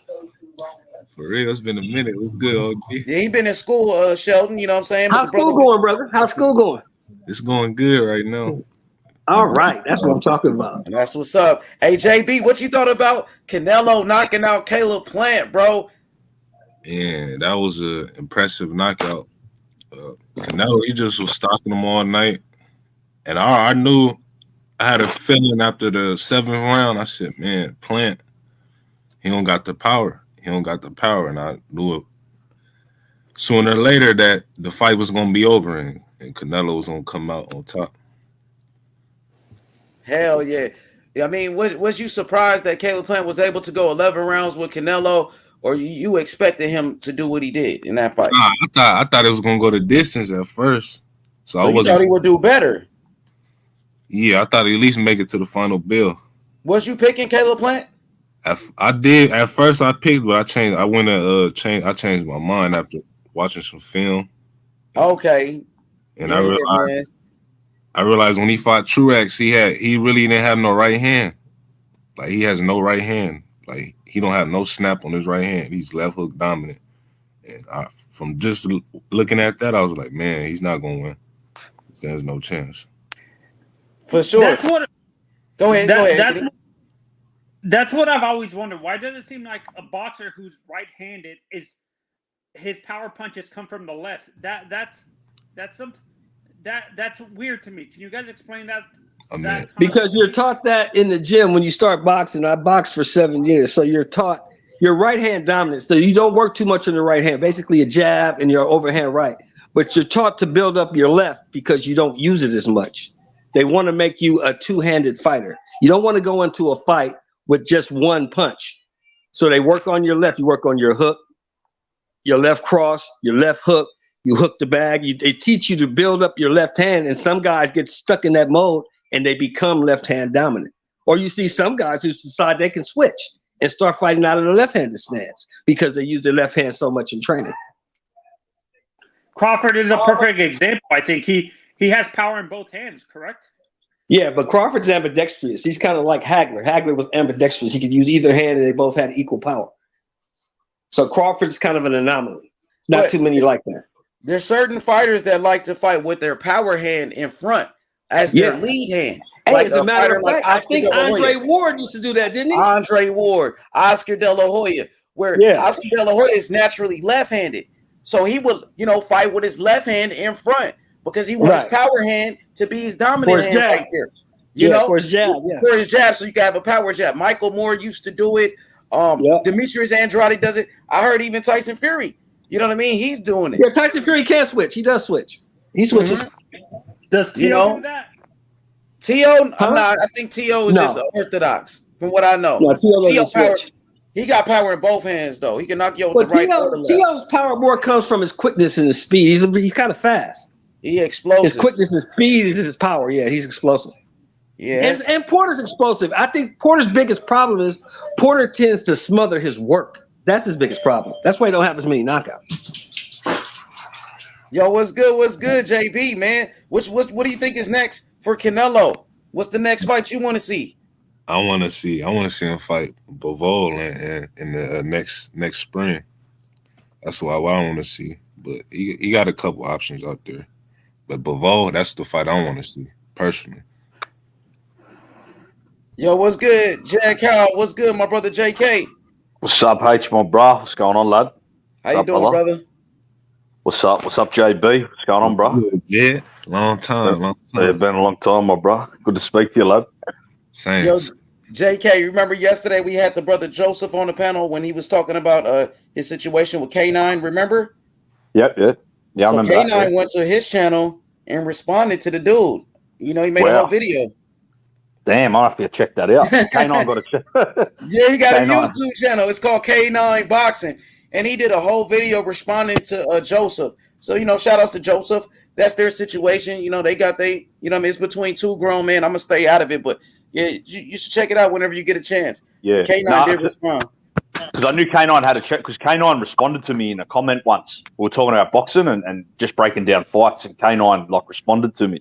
So I knew he had a channel, yeah. But I didn't know if he still had it or not. So, yeah, I'll go check that out. For sure. So, JB, you want Canelo to move up to 175? You think that's what you want to see to fight Bivol? Yeah, I think that's going to be the toughest fight, in my opinion, for him. Why is that? Is it because of Bivol's his skill set? You think styles make fights? Footwork, his ability to control the distance, his jab. I think he got some skills for sure. I think Bivol would be a tough task for Canelo. For sure. So, JK, Tony said Outlaw Boxing Club. When is the merchandise coming out? Yeah, a couple of weeks. I'll send Tony a jumper anyway. I'll just ask Tony. You on Discord, bro? On the Discord on that or just give me an email in the chat. I'll get in touch with you. I'll send you a jumper anyway, brother. Because I know he drops super chats to everyone, supports everyone. Yes, so I'll send a jumper to you on the house, brother. But Jed, you have a Discord? Yeah. On some Discord, yeah.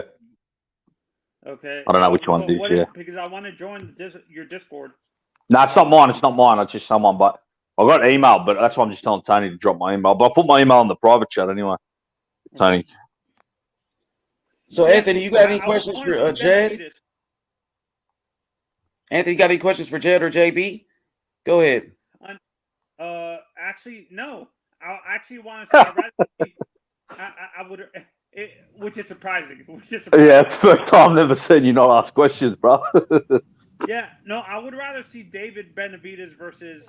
I agree with Shelton. These fighters' lack of experiences was hurting them against Canelo, but I would rather the fight versus Benavidez would be a little bit more entertaining than Bivol, to be honest. Because Bivol doesn't have the power. That's what worries me about that fight. He does have some. He's not a power puncher like Beterbiev, but he does have some power. You know what I mean? He got some pop with his punches. His power, I feel his power. He ain't no big puncher, but his power, he'll keep Canelo honest. He got more power than Caleb Plant for sure. He got some pop. He stopped John Pascal, I think, twice, didn't he? Bivol, he stopped him twice, huh? Jean Pascal. I believe he did. That's what he has enough power, but I think what scares me, I think Canelo might feel it and just walk through it, is what I'm saying. I don't know, bro. You know what I mean? I don't know, bro. You know what I'm saying? I got Canelo winning that fight, but the dude got some power, though. You know what I'm saying? And then you're moving up in weight. You're fighting, bigger guys, right? It's not like, I'm starting to agree with Shelton. I think that's a mistake,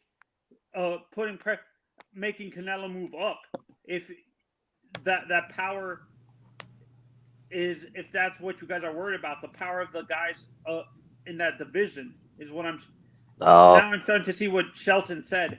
I think Canelo can hang up there, bro. I think he can hang at 75. Bivol is a small 175, and him and Eddie Hearn was talking about him possibly going to 168 and make the fight because he can make the weight. How tall is Bivol the same height as Canelo? No, he's taller. He's 6 feet. Taller. I'd like to see it at 75, though. I'd like to see that fight at 75. Canelo move up and get some belts up there. Even make his legacy greater. Yeah, but I think styles makes fight. That's why I would rather see Canelo versus David Benavidez, to be honest. That's probably a more entertaining fight, but I'd rather see Bivol. Yeah, I'd like. What was that? What was the lad saying yesterday? Maybe Charlo in that park. They might be fighting. Remember the guy that was on here yesterday, H? He was saying that they might be fighting in Charlo. Joseph, huh? Joseph said that, right? Yeah, Joseph. Yeah, he said they might be fighting Charlo next year in the park. He did say that. Who fighting Charlo? Canelo. Canelo might be. That's what he's heard. Yeah. Damn. Mm-hmm. Yeah, go ahead. No, I said hopefully it happens. That's a fight that I'm pretty sure a lot of people like to see. Yeah, I wouldn't be mad at it. Yeah, for me, this is how I want it to happen. Like, as a fan, I want David Benavidez on Mexican Independence Day, which is in September, versus Canelo. Then on Cinco de Mayo, I want him versus Charlo. I want Charlo to fight him first, then David Benavidez in September. And stuff like that. Cinco de Mayo, that's in May. So Canelo said he's coming back in May. That's what I'm saying. I want Canelo to fight Charlo on Cinco de Mayo and Benavidez in September, the September holiday. Yeah, the Mexican Independence Day. Independence, yeah. Yeah. That's September 15th. Man, Canelo can really fight. He can fight anyone between 160, 75. Really, he can pick who, Everyone wants. He's the man at that weight classes. I think everyone's trying to get a shot at him. So Jed, I actually was talking about about Virgil possibly moving up eventually. I'm not saying he can do it right now, but eventually. But now I'm seeing what him and Shelton are saying, that by the time he moves up to super middleweight, Canelo's gonna be retired. So that fight would never happen. Virgil Ortiz. Yeah, Virgil. Oh yeah, that's Virgil. That's way, bro. I don't think Virgil will be moving even to middleweight for 5-6 years probably. Because I think Virgil will stay at 147 for a couple of years, even from now. Yeah. No, what's what's going to happen? I think the two guys, Earl and Terence, are going to move up to 154, right? Or they. I think Errol. I'm not sure about Bud. I think Errol definitely will move up to 54 within a year or two. I don't know. Maybe Bud might as well. Yeah, he might. But Errol, I think definitely will in a year. I think Errol will move up a couple of years. Do you think fighters make a mistake when they completely skip one division and go to, like, I've seen people skip 154 and go straight to middleweight. Do you think that's a mistake? Yeah, especially if they fight someone. If they fight one of the top guys straight away, yeah, that's definitely, they're jumping in too much. But if they fight like a few journeymen at that weight class, they could probably get away with it. But jumping straight up is a big mistake. Like when Kell Brook fought Golovkin straight away from 47 to 60, that was suicide. That fucking Canelo. Like Jed, like Canelo when he went up to 175 from 160, right, and knocked out Kovalev.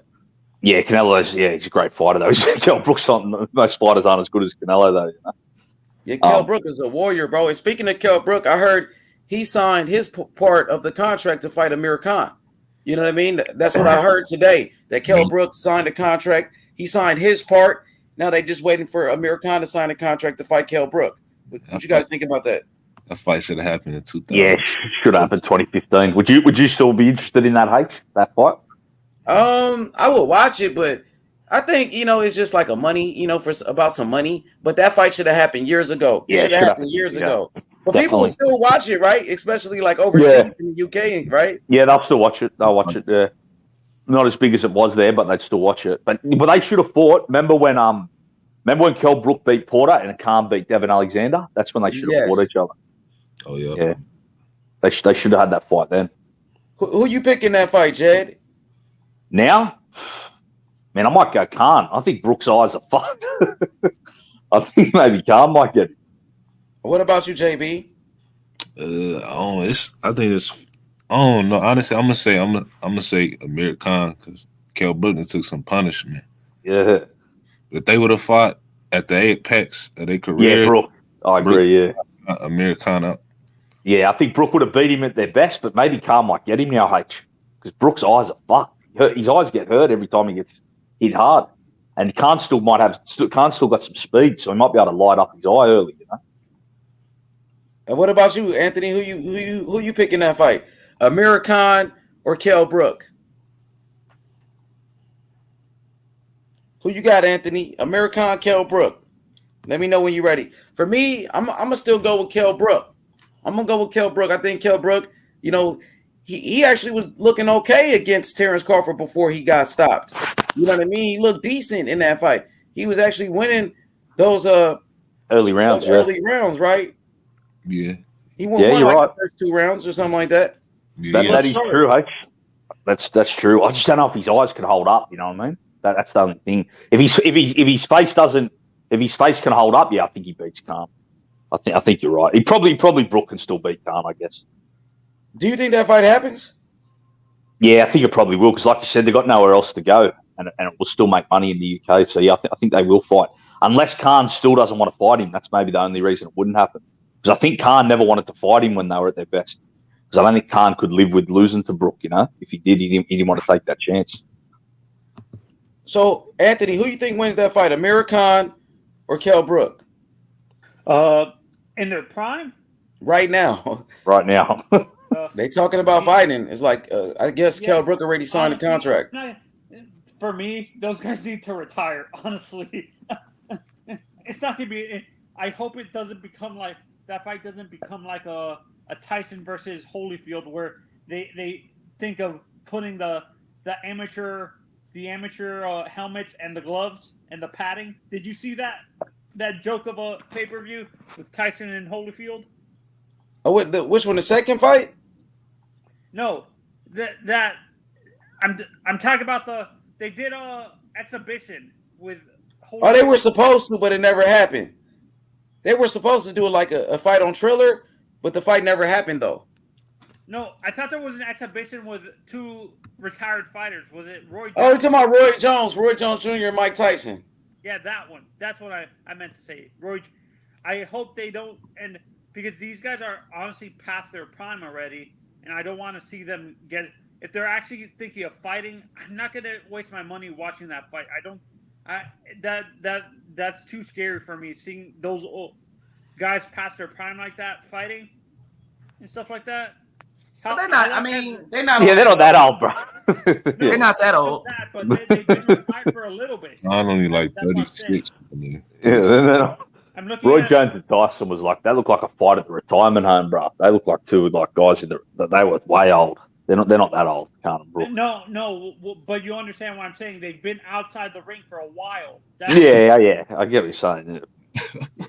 That's why I don't find it entertaining. I'm afraid. No, I do agree. I'm not too interested in it either, but it's like we said, it should happen. I would say Andre, not Andre. Really crazy. Amir Khan. I would choose Amir because honestly, Amir was one of my favorite English fighters growing up.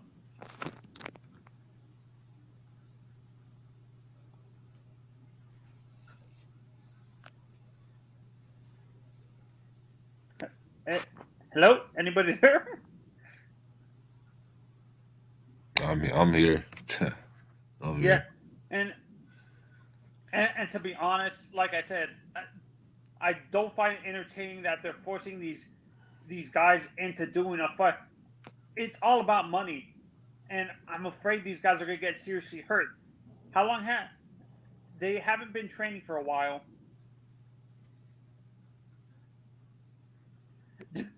Jones never took steroids. I don't know what you're talking about, Danny. Oh, I think it was Danny. What happened with the Richard Hall fight? I think when he fought this guy Richard Hall, there was some failed test or something after the fight. I'm not sure. I'm not know exactly what happened though. He did pop before Anthony. You know, like Jet said, it was at light heavyweight, that Richard Hall fight where he tested positive for a banned substance. You know what I mean? It's true. Great fighter. There's articles out there. No, but people use. If it was just once, I understand if it was multiple times, but maybe if he popped once, I understand. I give him a second chance. If he doesn't do it again, I'm fine with it. Like if he got popped once, I understand you're calling a fighter roided up if he constantly gets popped with it, but Roy Jones Jr. only got caught with it once, so I'm giving him the benefit of the doubt. In essence, because if he got caught with it multiple times, then I take the benefit of the doubt away. But if it was just once, I understand that he might have made a mistake and took something that some of these fighters take something not knowing what's inside of it, like mistakenly buy something not knowing that there's going to be a banned substance in it before they take it. Like for working out, some of these workout things, pre-workout things, have banned substances that you don't know are going to be in it. Do you agree? Like I know you guys haven't boxed before, but as an athlete, if you take some of these pre-workouts before a workout, you don't know what technically is in it. Like if there's going to be a banned substance in it beforehand, because these pre-workouts don't tell you if they have a banned substance in it. That's where I give these fighters the benefit of the doubt, because some of these pre-workouts that you buy from a GNC or something like that, or one of these workout places, don't necessarily, even though they have a thing that says they should, I don't think these guys, these pre-workout things don't really, these pre-workout companies that sell these powders don't really put it on. I don't know. I really care. A lot of these guys juice, bro, and probably a lot of them do that we don't know about. I just try to look at what happens in the ring. Like this lad in the chat said, James Toney, he popped. Vander Holyfield's been linked. Mosley, a lot of these legends, you know. Tyson Fury even had his own, whatever. I give them the benefit of the doubt. That's what I'm saying. I give some of these fighters, if it's Canelo had his things, but you know, I think most guys do it. You know, but that's why I just look at what goes on in the ring. You know, Roy Jones was a great fighter either way. I look at what goes on in the ring, and I give the fighter a benefit of the doubt if they only get caught with it once. If they get caught with it multiple times, and then I take the benefit of the doubt away because they're being stupid and purposely doing it.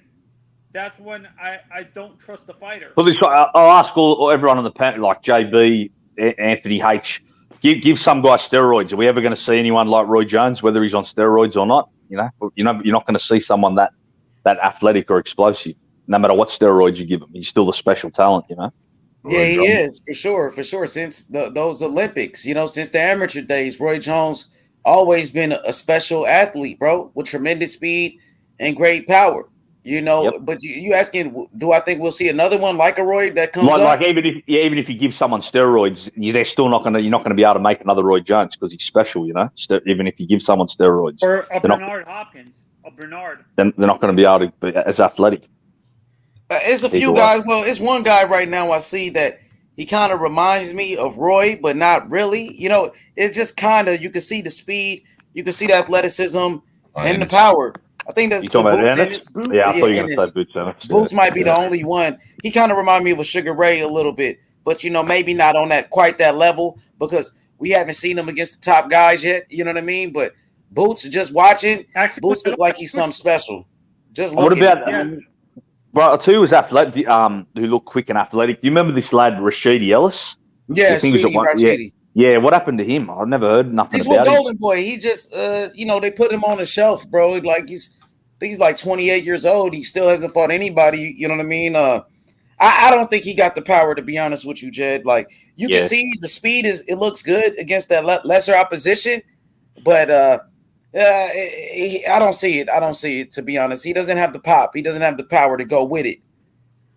Actually, when I look at Boots, I see where you guys are coming from with Roy, but he reminds me a little bit of Marvelous Marvin. Nah, I can't say that. Because he can switch. Yeah. Yeah, maybe because he switches. Other than that, I can't see it. But they'll just some great fighters. Yeah. Like to compare a guy like Boots, who's a young fighter who really hasn't done much, to somebody like a Roy, that's kind of pushing it. You know what I mean? Yeah. It's really kind of pushing it, but we're just watching him, at this level right now. So far, it look good. So far, so good. I want to see him in there with those top guys to see if he could do the same thing. Because Roy, go ahead. No, you go. Yeah, you seen Roy against the top guys and look, tremendous.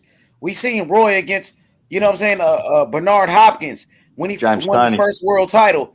And, James Toney, and he looked strong. He looked sharp. He looked tremendous.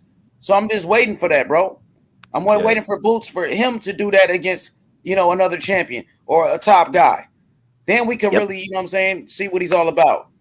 Yeah, like Roy with Virgil Hill. Virgil Hill was a great fighter. Roy made him look like a clown, bro. Broke his ribs. Yeah, Virgil Hill was a gold medalist. He was a light heavyweight champion. He was a beast.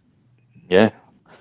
But that body shot broke his rib. That was brutal. That was a brutal shot. If I'd compare this and you switch it to Hagler, I think Crawford's more like Hagler. If you're going to compare someone modern day who can switch, I think Crawford's more similar to Hagler than Boots, style wise and things like that.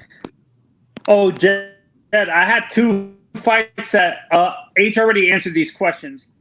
They're at the same age. And first, it's going to be Oscar versus Hio at the same age at 130, 135.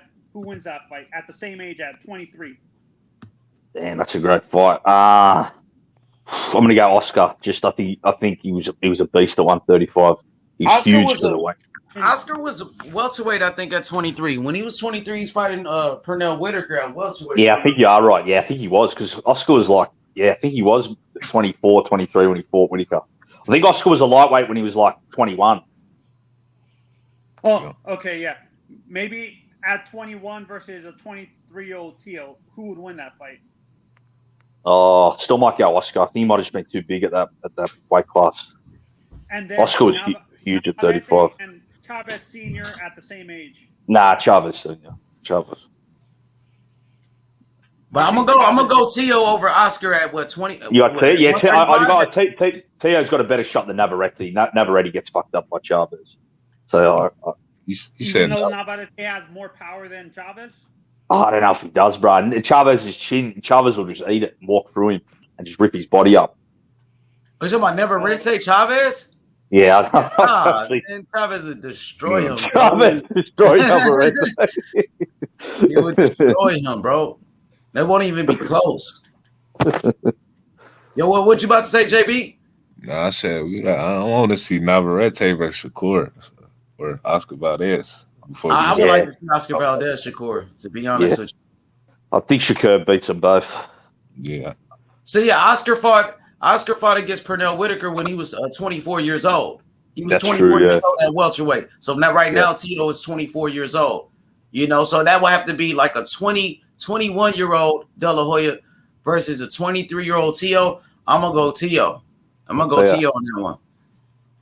Even though the competition Oscar was facing at but Tio's fought great.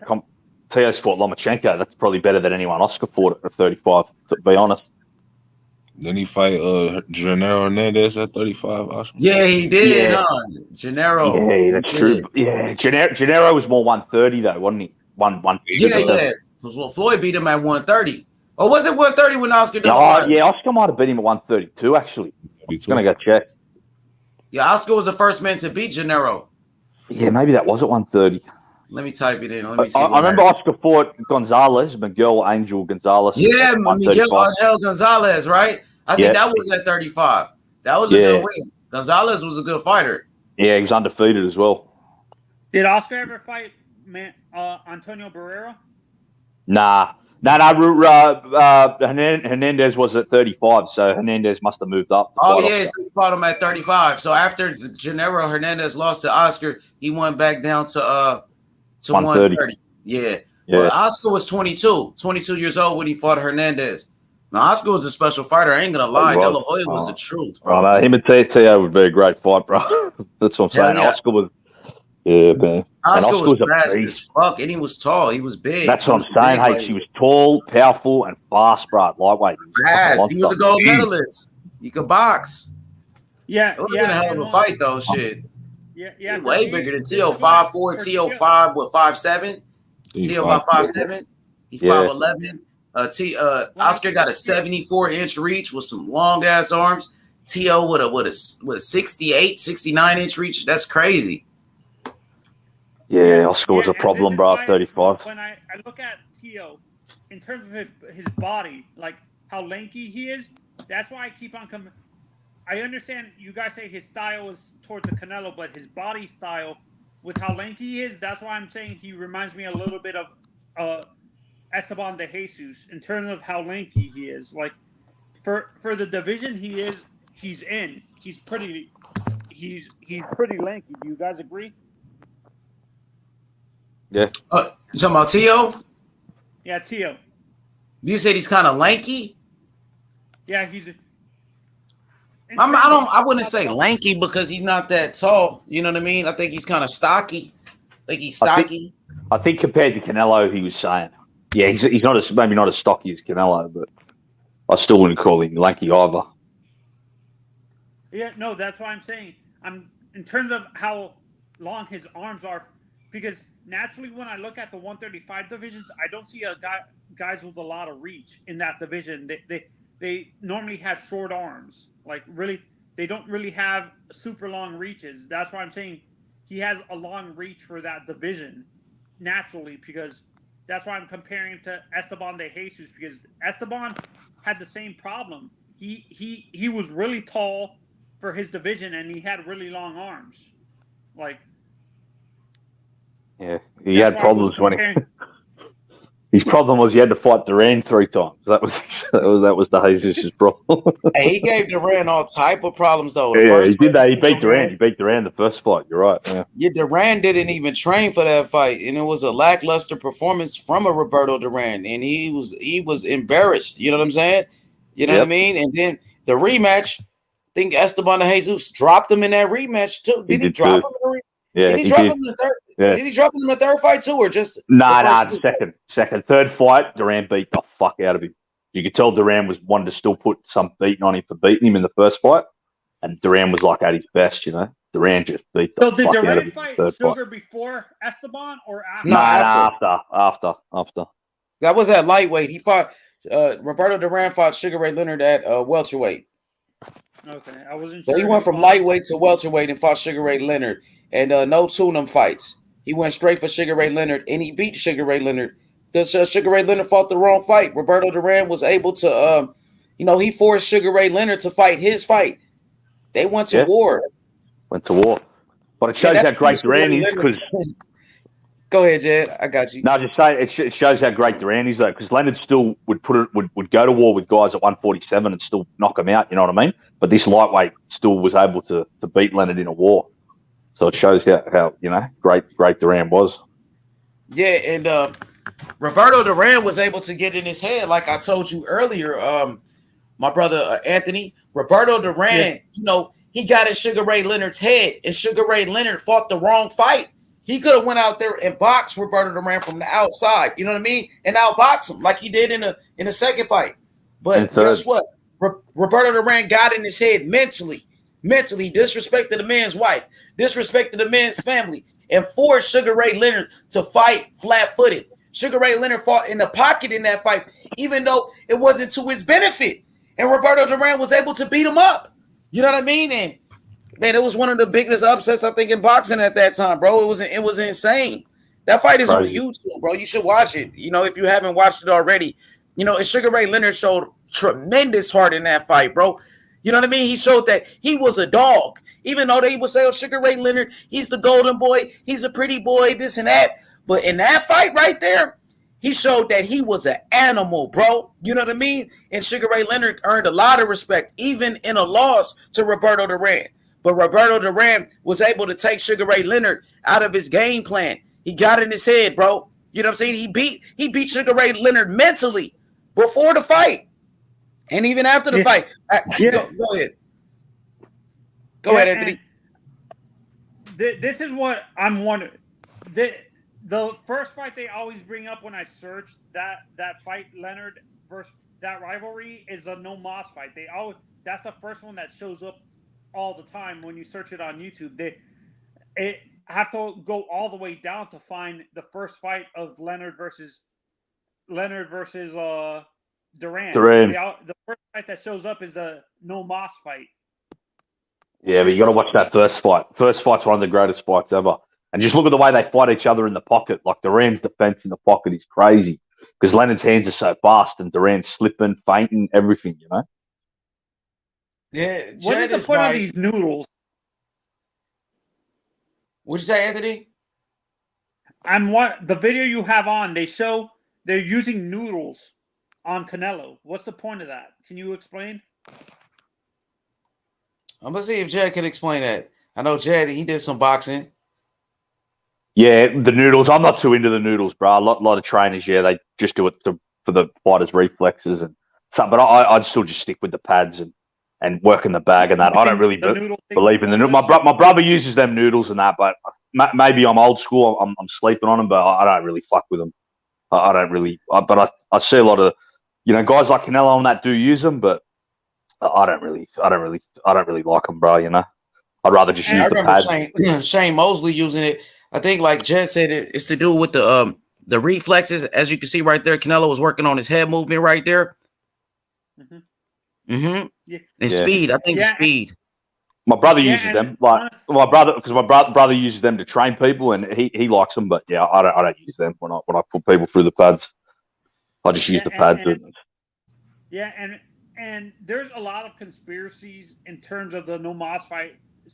People are saying that the mob got to Duran. That's why he threw the fight. In essence, do you guys believe? Nah. What did he say? What did you say, bro? You said the mafia got Duran. I don't know. Nah, hell no. No, this is what happened.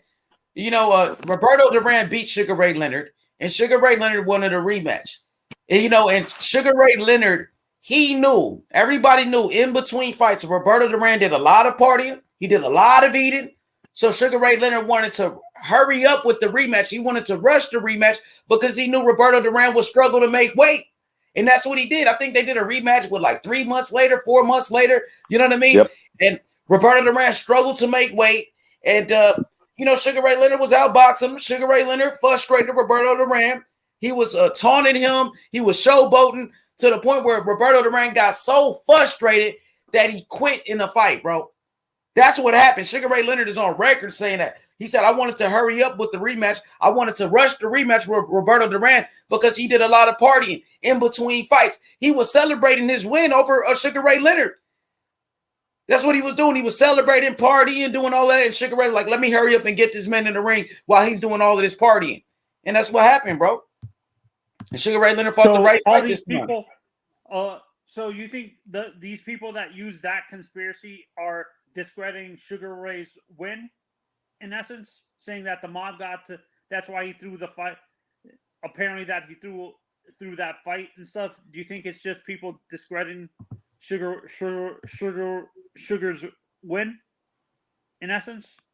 I guess they tried to. For sure, they did try to take away from his victory because Roberto Duran quit in the fight. So, yeah, they try to say, oh, the only reason he won was because Roberto Duran quit. But there's records of Sugar Ray actually saying that he purposely did the fight 3 months ahead, so so Duran didn't have time to recover from all the partying.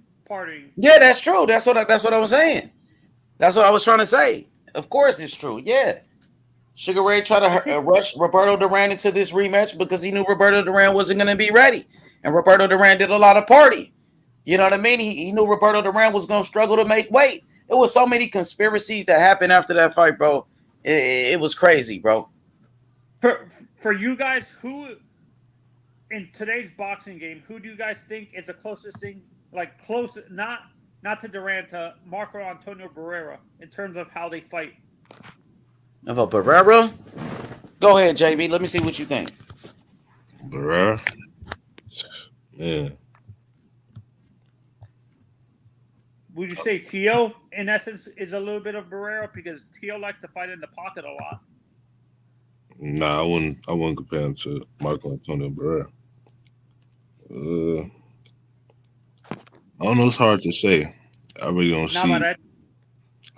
That's who I was thinking of, but his style is more awkward. He's a lot more taller than Marco Antonio Barrera. But Navarrete, I think you could say you could say Emmanuel Navarrete, probably the closest thing to Barrera. Or Estrada, Jose Manuel Estrada or whatever. Are you talking about Juan Francisco Estrada? Yeah, a little bit. How about you, H? Who do you? It's hard, bro, because you're talking about a legend in a Marco Antonio Barrera, the babyface assassin. It's hard, bro. It's hard to compare these new guys to somebody on that level. Because Barrera could do it all. Barrera could box. Barrera could brawl. He could do it all. He can make adjustments in the ring. He was a total package. He was the real deal. And then he had that killer instinct where, he was tough. He was mean. It's hard, bro. I don't think he was ever scared of Manny because he would walk forward on Manny like Manny was nothing. I've never seen someone do that to Manny. I've seen the highlights of some of their fights, and Marco would just walk down Manny like Manny was like invisible, like act like Manny wasn't there, which is odd for as a Manny fan to see that someone do that to Manny. Man, he was a legend. Marco Antonio Barrera was one of the best fighters in boxing, bro. This dude was a legend. He beat Eric Morales 2 times. Marco Antonio Barrera, he beat Johnny Tapia. What'd you say, JB? I said Prince Nazim. Yeah, destroyed Prince Nazim. Ended Prince Nazim's career, and Prince Nazim was on the pound for pound list. Marco Antonio Barrera was special, bro. It's like it's gonna be hard to compare anybody to somebody like him, but. Remember, he had war with Junior Jones. Marquez. How about Matt? Yeah, Junior Jones. He lost those fights. He came back. He beat Kennedy McKinley. Barrera. How about Marquez versus Barrera? Fight Danny Garcia. Marquez and Barrera, who I thought was better. Yeah. I think Barrera was better. I like Marquez. Marquez was a beast, but I just think Barrera was. Not Rafael. I'm talking about Juan Manuel Marquez. Juan Manuel Marquez. He was good too. He was beast. He was champion in different weight classes. He beat a lot of great fighters. Who you thought was better, Barrera or Marquez? JB? That's tough right there. Man, it's tough. They actually fought, and I'm gonna say Marquez by a slight hair. Who won? Barrera beat Marquez? No, I think Marquez. He stopped Barrera. Marquez? I don't know. Maybe that was an old Barrera. I'm about to look it up right now. He beat Barrera in 2007 by unanimous decision. Marco Antonio Barrera was a killer. If I had to pick one, I'm gonna go Barrera, bro. I ain't gonna lie. I thought Barrera he's one of the best fighters I've seen, bro. You know what I'm saying? Like for me, this is why I'm saying, like, because of guys in that division at the time, I think in essence Morales is a little bit overlooked. Even though he's a great fighter, he was overlooked because of Marquez, Manny, and Barrera. I guess it's hard to compare these guys nowadays to the fighters of the past, the legends like that. At the time, I'm talking about at the time. I think Morales, in essence, was a little bit overlooked because of Juan Manuel Marquez, Marco Antonio Barrera, and Manny Pacquiao being in the same division at the time. So he's a great fighter, but he's overlooked in a sense because of the other guys at the time in the division he was in. Do you guys agree? Yeah, that's possible that he was overlooked. Morales? Yeah, because people don't give him enough credit. I've seen people not give enough credit to Eric as a fighter because of the competition he faced. Like, I give him Barrera never fought. He never fought Marquez though. I don't think they ever fought each other. He did. Morales? On Wikipedia, H. Let me go. I'm gonna go to BoxRec. I don't think they ever fought. I did the fight on YouTube. It's on YouTube. I just typed it on YouTube. I ain't seen no Barrera Marquez. Maybe he fought Raphael. Let me see. Let me see if I can. Show my screen real quick. All right, screen share it. How you do that? I don't know how to do it. Look where it says share. All right. Hold on. Let me go. I'm gonna do it right now. All right. Yeah, it's gonna be hard to compare somebody to a fucking Barrera, bro. I ain't gonna lie. That dude was something special, bro. I'm talking about in terms of style. In terms of style, I'm not saying their potential to be Barrera. I'm asking about their style. Like, what style? Yeah, now Barrera was a boxer puncher. Marco Antonio Barrera is a boxer puncher, like a high level boxer puncher. Neverrente is more awkward. Who's it? I don't think Neverrente's on that. You know what I mean? Really, even on that level like that. Oh, there you go, JB. I see you. There you go. You see it? Yeah. Now your screen is up now. All right. I'm gonna go on YouTube right now. Oh, you can't play no videos though. No, I ain't gonna play. I'm just gonna show the little. See. Hold on. I'm looking at it. See, how you spell Barrera? B-A-R-R-E. Yeah, B-A-R-R-E-R-A, I think. Hey. Yeah. Yeah, E-R-A. I don't think he fought him though. Oh, he did fight him. He lost the decision. Marquez beat him. See it right there? Yeah, yep. Marquez beat him. Oh.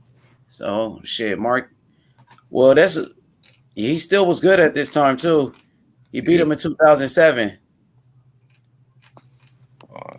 Mm-hmm. Yeah, that's what I'm saying. He got beat. He got beat by Pacquiao. Pacquiao already whooped his ass. Pacquiao beat his ass by that time, though. You know what I'm saying? He got beat by Pacquiao. So he beat Kevin Kelly as well. Knocked out Kevin Kelly. He beat Johnny Tapia, Eric Morales.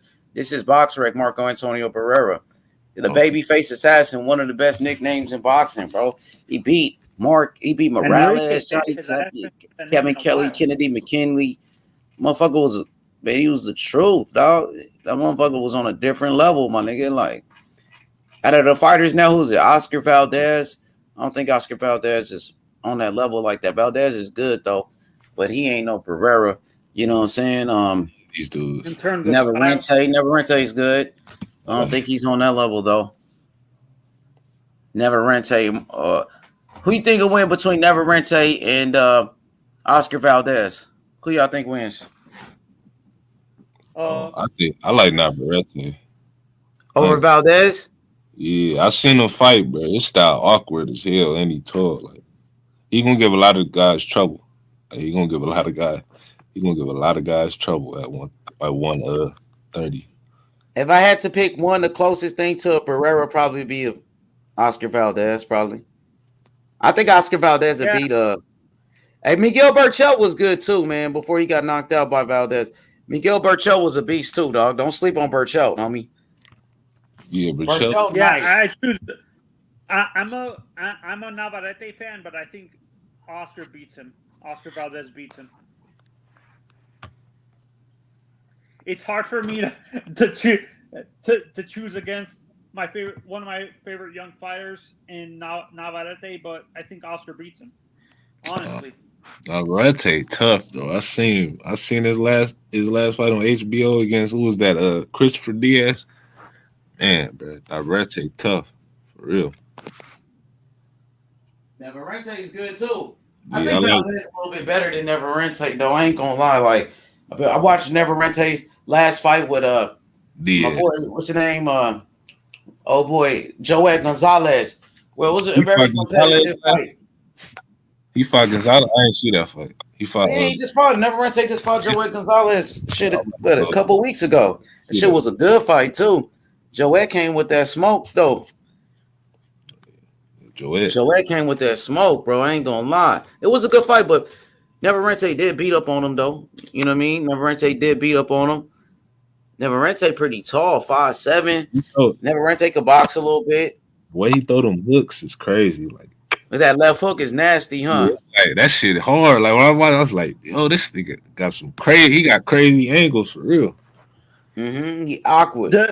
Does Navarrete's body, like, do you guys think Navarrete's body can handle the weight at 135, or he's at the max? He's a big 130 fighter, in your opinion? Yeah, I think so. He's pretty big, right? 5'7", 72-inch reach. Yeah, I think he can.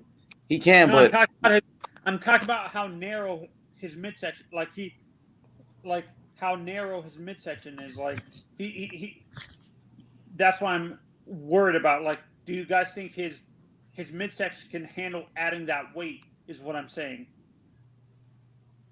He's pretty thin. Yeah, I think so. Bro.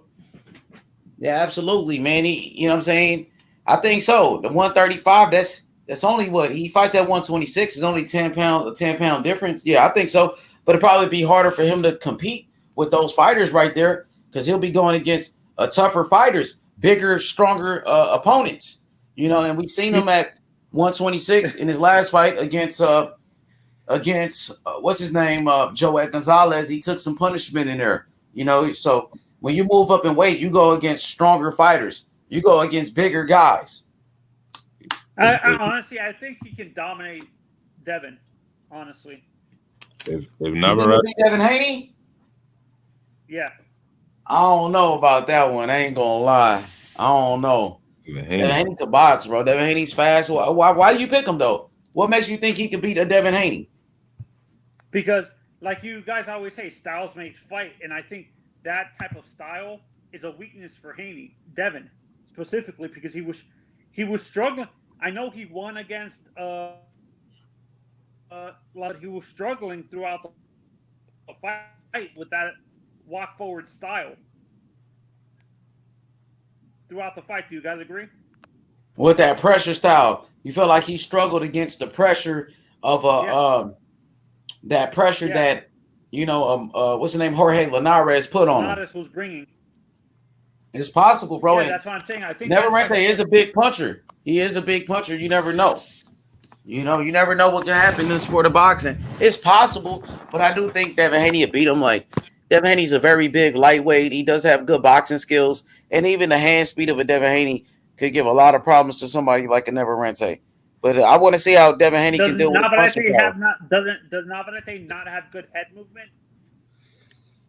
He did get hit a lot in his last fight. He do got some boxing skills, though. You know what I mean? I think he's an underrated boxer.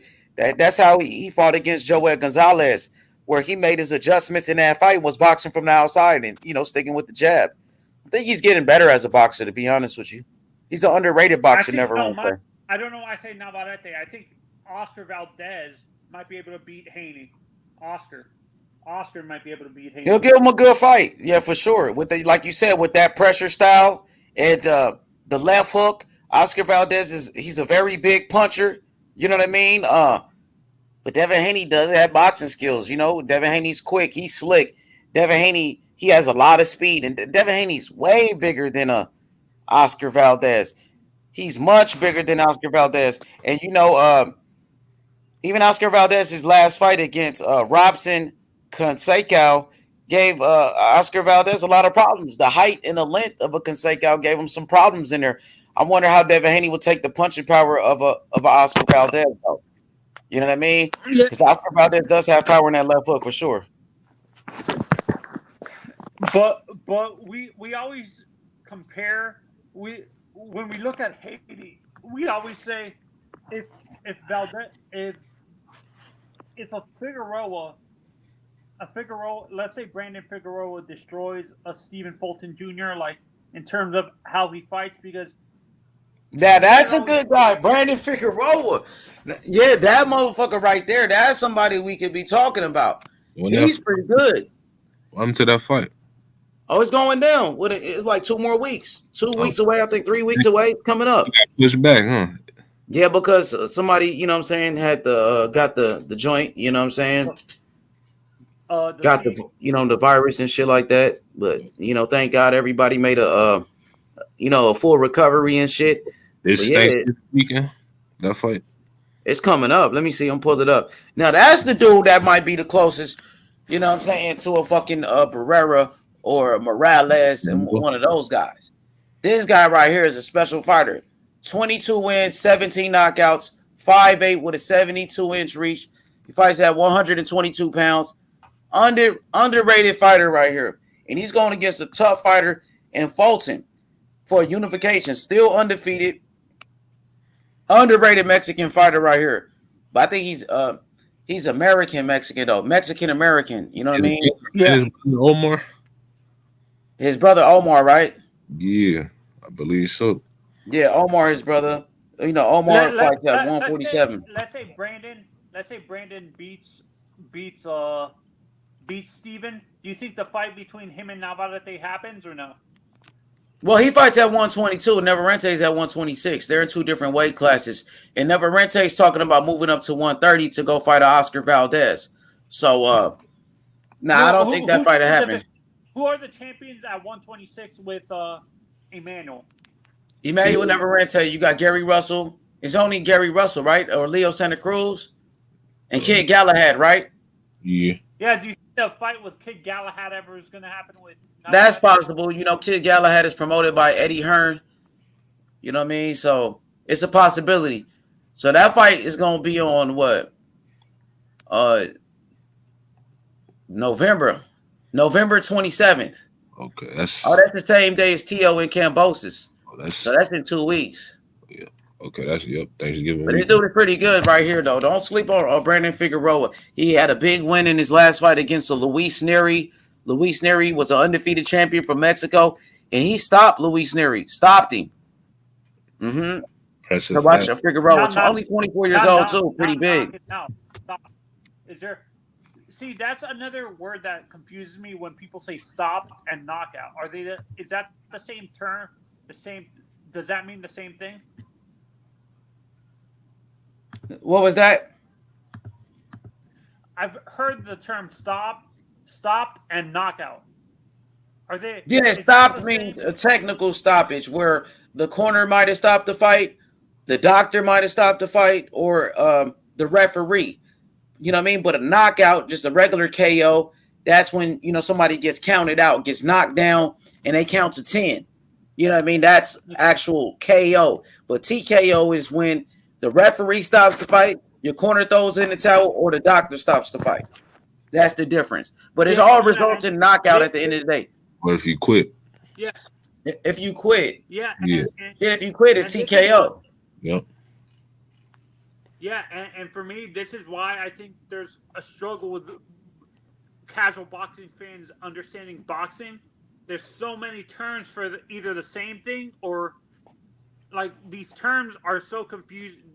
That's the reason why I ask these questions, because some of these terms are so confusing and stuff like that. Like, there's so many terms meaning the same thing sometimes. Yeah, no doubt about it, bro. No doubt about it. Oh, he's from Waco. For sure. But, I mean, at the end of the day, it all results in a knockout. It all counts on your record as a knockout. Yeah, that's what I'm saying. As a knockout, bro. Why on the record? That's what I'm wondering. Why do you guys think they mash everything into a knockout instead of separating it on the record?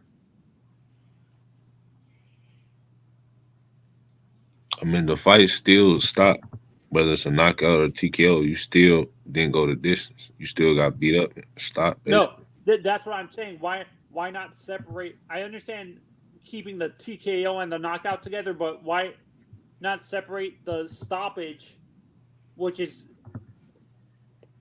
on the record as something else? Like separate that, or would it be more convoluted if you do that? More confusing. Probably more confused. Yeah, more confusing. I would say. Okay.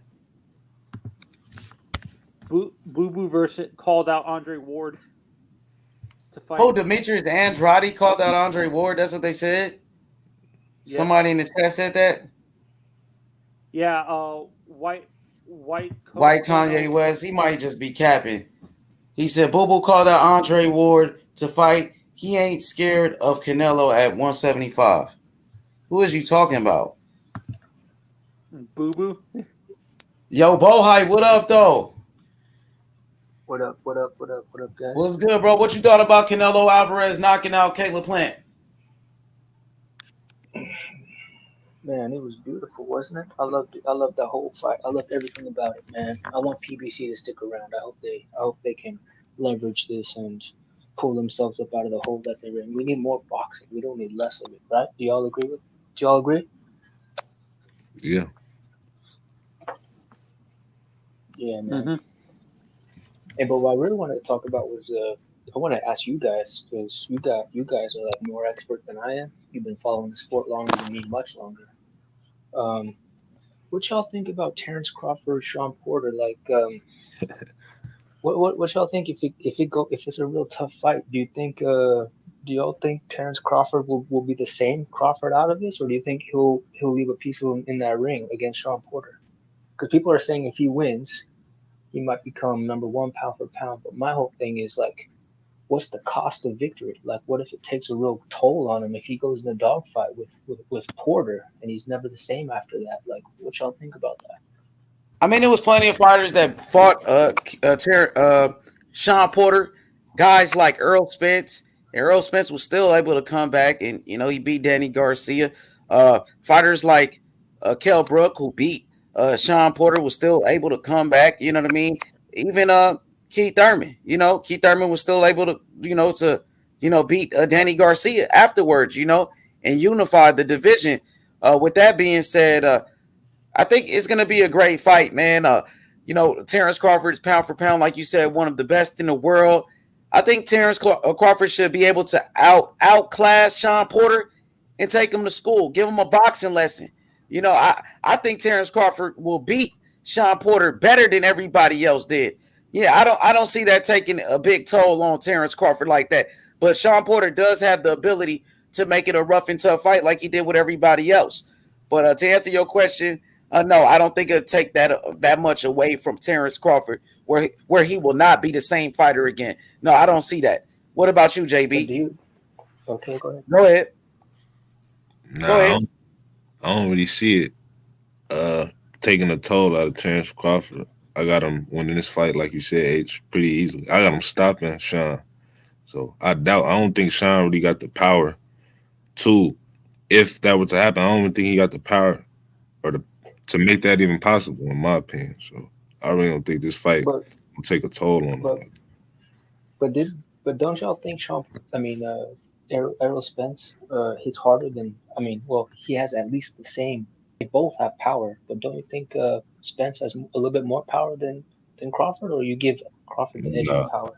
He got a cumulative power, Spence, but Bud got that. I think Bud got more one punch knockout power. As you seen when he was able to drop Kell Brook on a little jab, turn into a left hook, wasn't that hard of a shot. Some of those is just like you don't see the shot coming, right? But like Shawn Porter was seeing everything that Errol Spence was doing, but he still kept coming through all of that. You know what I'm saying? So I think you guys might be a little underselling and underestimating Shawn Porter here a little bit, or maybe overhyping Terence Crawford. Or maybe it's not overhyping Terence Crawford. Terence Crawford, he got all the accolades that you want in a fighter. 3-division champion, undisputed champion. He's on the pound for pound list. These are the facts. Yeah, we just stating the facts that this guy is pound for pound one of the best fighters in boxing.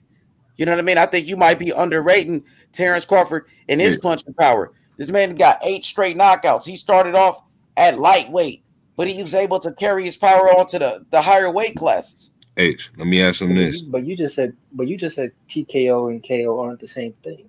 Crawford got a lot of TKO. No, that's what Anthony. Yeah, that's what. But I said that it all counts as the same thing on your resume. It still counts as a knockout. Yo, we got Philly Zoe and Jonathan. What up, Jonathan? What's going on, my brothers? Man, good to have you back on the platform, brother. What up, Zoe? What's good? What's the deal, H? How you living, brother? Man, I'm good, bro. Jonathan, what you thought about Canelo knocking out Caleb Plant? Well, I expected it because I said going into that fight, once the fight was made, that Canelo just had more big fight experience than Caleb Plant.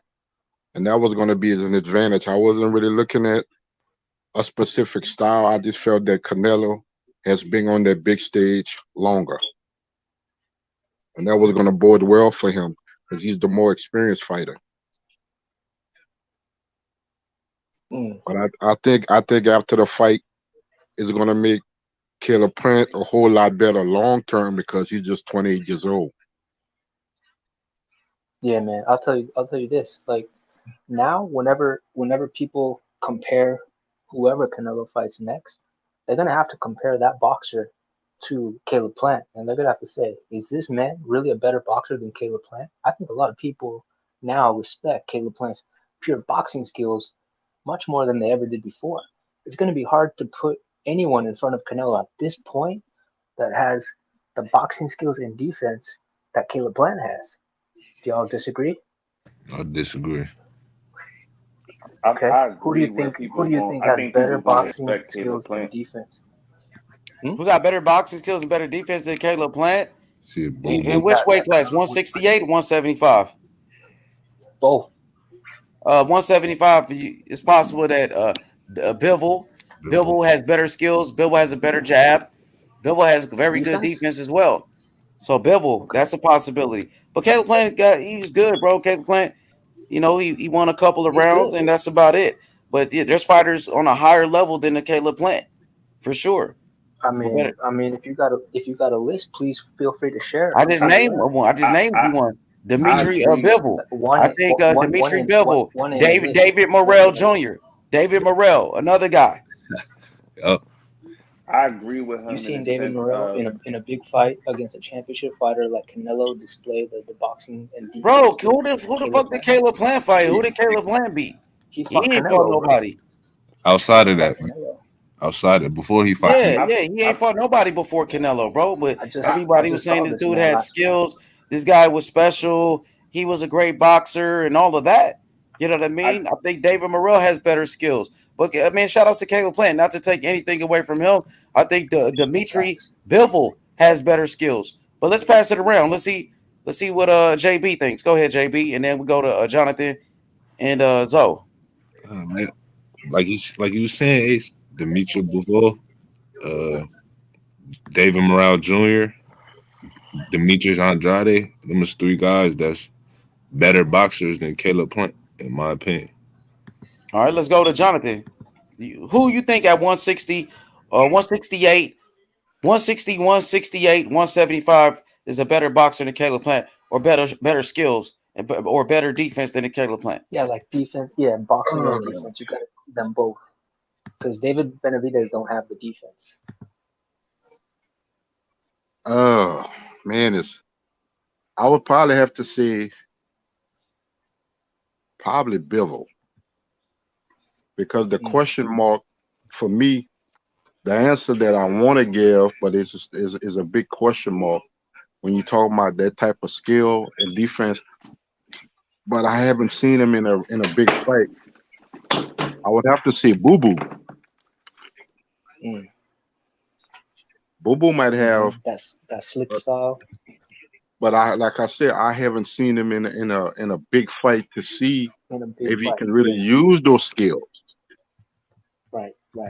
It's one thing to do it against nobodies, right? It's a different thing when you're showing that skill against Canelo. Yeah, that just like Caleb Plant. It was different. It was working. It was working for Caleb Plant when he was doing that shit against nobodies. But once they put him in there with a top guy like a Canelo, you saw the difference. It was different levels. You know what I mean? Yo, so let's go to my brother Zoe. So who you think at 168 pounds or 175 or even 160 got better skills than a Caleb Plant? I feel Or like better box or better defense? I feel like fundamentally, like Caleb Plant probably overall has the most well-rounded skill set. Well, that's why I agree with what Cuz said, but I just don't feel like he ever posed a true threat to Canelo. That's what I feel like takes away from it. But I feel like you gotta pose a threat. So I don't really see. I really respect Caleb Plant's overall skill set, but it's just like they say, styles make fights. I don't feel like he ever posed a threat, so he was never really gonna be able to. And a little bit of the game plan, like he didn't take chances in the fight that I thought he could have took after he would know he was losing. He should have started to take chances. So I feel like nobody overall. Yeah, but see, the thing is, Caleb Plant did not have the power. Canelo did not respect Caleb Plant's punching power at all, bro. You know what I mean? But you got fighters out there that's better than Caleb Plant. You got fighters out there that's much better than Caleb Plant. You know what I'm saying? And I feel like what makes them better is they actually pose a threat to hurt him, to go to his body, to really trade with him. I feel like he frustrated him defensively, and Canelo got to a point in the fight where Canelo was like gonna let him attack, and he didn't attack. And I think that was like the 7th round or something. But he just like, kind of just was scared. So, I would say better BF poses a threat and Benavidez poses a threat. But skill-wise, I was highly impressed with Caleb's overall skill set, but it don't mean nothing. But the thing is, I feel like to some other fighters, it may mean something. Like if he's not fighting Canelo. Yeah. Well, I mean, definitely he's gonna have way more confidence whoever he fought because he just went up against the pound for pound, so he can only go up from here, right? I feel like right now in 60, 68, 75, it's like guys either have power and offense or they have slick boxing and defense, but it's not a lot of guys that have both. Like Better BF, Morrell got both. Morrell got both. See, you gotta be careful. Morrell got both. Do your guys, research on David Morrell Jr. He got both. Send me some links, bro. Send me some championship fights with top guys. I mean, he won a regular belt with after 3 fights. You know what I'm saying? So, I mean, you can't talk about championship fights and all of that because you hyping up Caleb Plant, and Caleb Plant ain't even fucking fought nobody. So don't do that. Who the fuck was Caleb Plant fighting? I'm saying what championship fights? What champions was Caleb Plant beating up on besides Jose Uzcategui? Huh? He just fought Canelo, bro. He just fought Canelo. And what happened? He got knocked out. That slick shit or whatever boxing kills, that shit didn't work against fucking Canelo. It didn't work. He won only 2 rounds in the whole fight and got his ass exposed. So that shit did not work. So he wasn't slick enough. I guess his skills wasn't good enough then. But Billy Joe had more success against Canelo than fucking Caleb Plant. Caleb Plant lasted longer. What happened? He still got knocked out. It was the same result. He still got knocked out. Billy Joe, I thought, won more rounds. I thought Billy Joe's skills looked better than me. I thought Billy Joe, his footwork, his jab was better. Now that shit only lasted for a couple of rounds. You know, nigga, after 4 rounds, Caleb Plant was a dead man. He was a dead man after that. Okay, so let's pass it around. Let's go to Philly Zoe. Philly Zoe, what do you think is next for Canelo Alvarez? What's the next fight you want to see? Is it Charlo, Benavidez, or is it somebody at 175? I think somebody got a TV on. Turn that TV down. Put it on mute for me. I definitely would want to see him defend it against Benavidez, just to put the stamp on it. I know a lot of people making complaints. If I'm not mistaken, Benavidez had the belt twice already, right? Yeah, 2-time champion. Yeah, so I definitely feel like he fights the best person, and I think Shoot the 5 was saying Better BF is the biggest threat, but I feel like I definitely want to see Canelo fight Benavidez. I think that's an action-packed fight.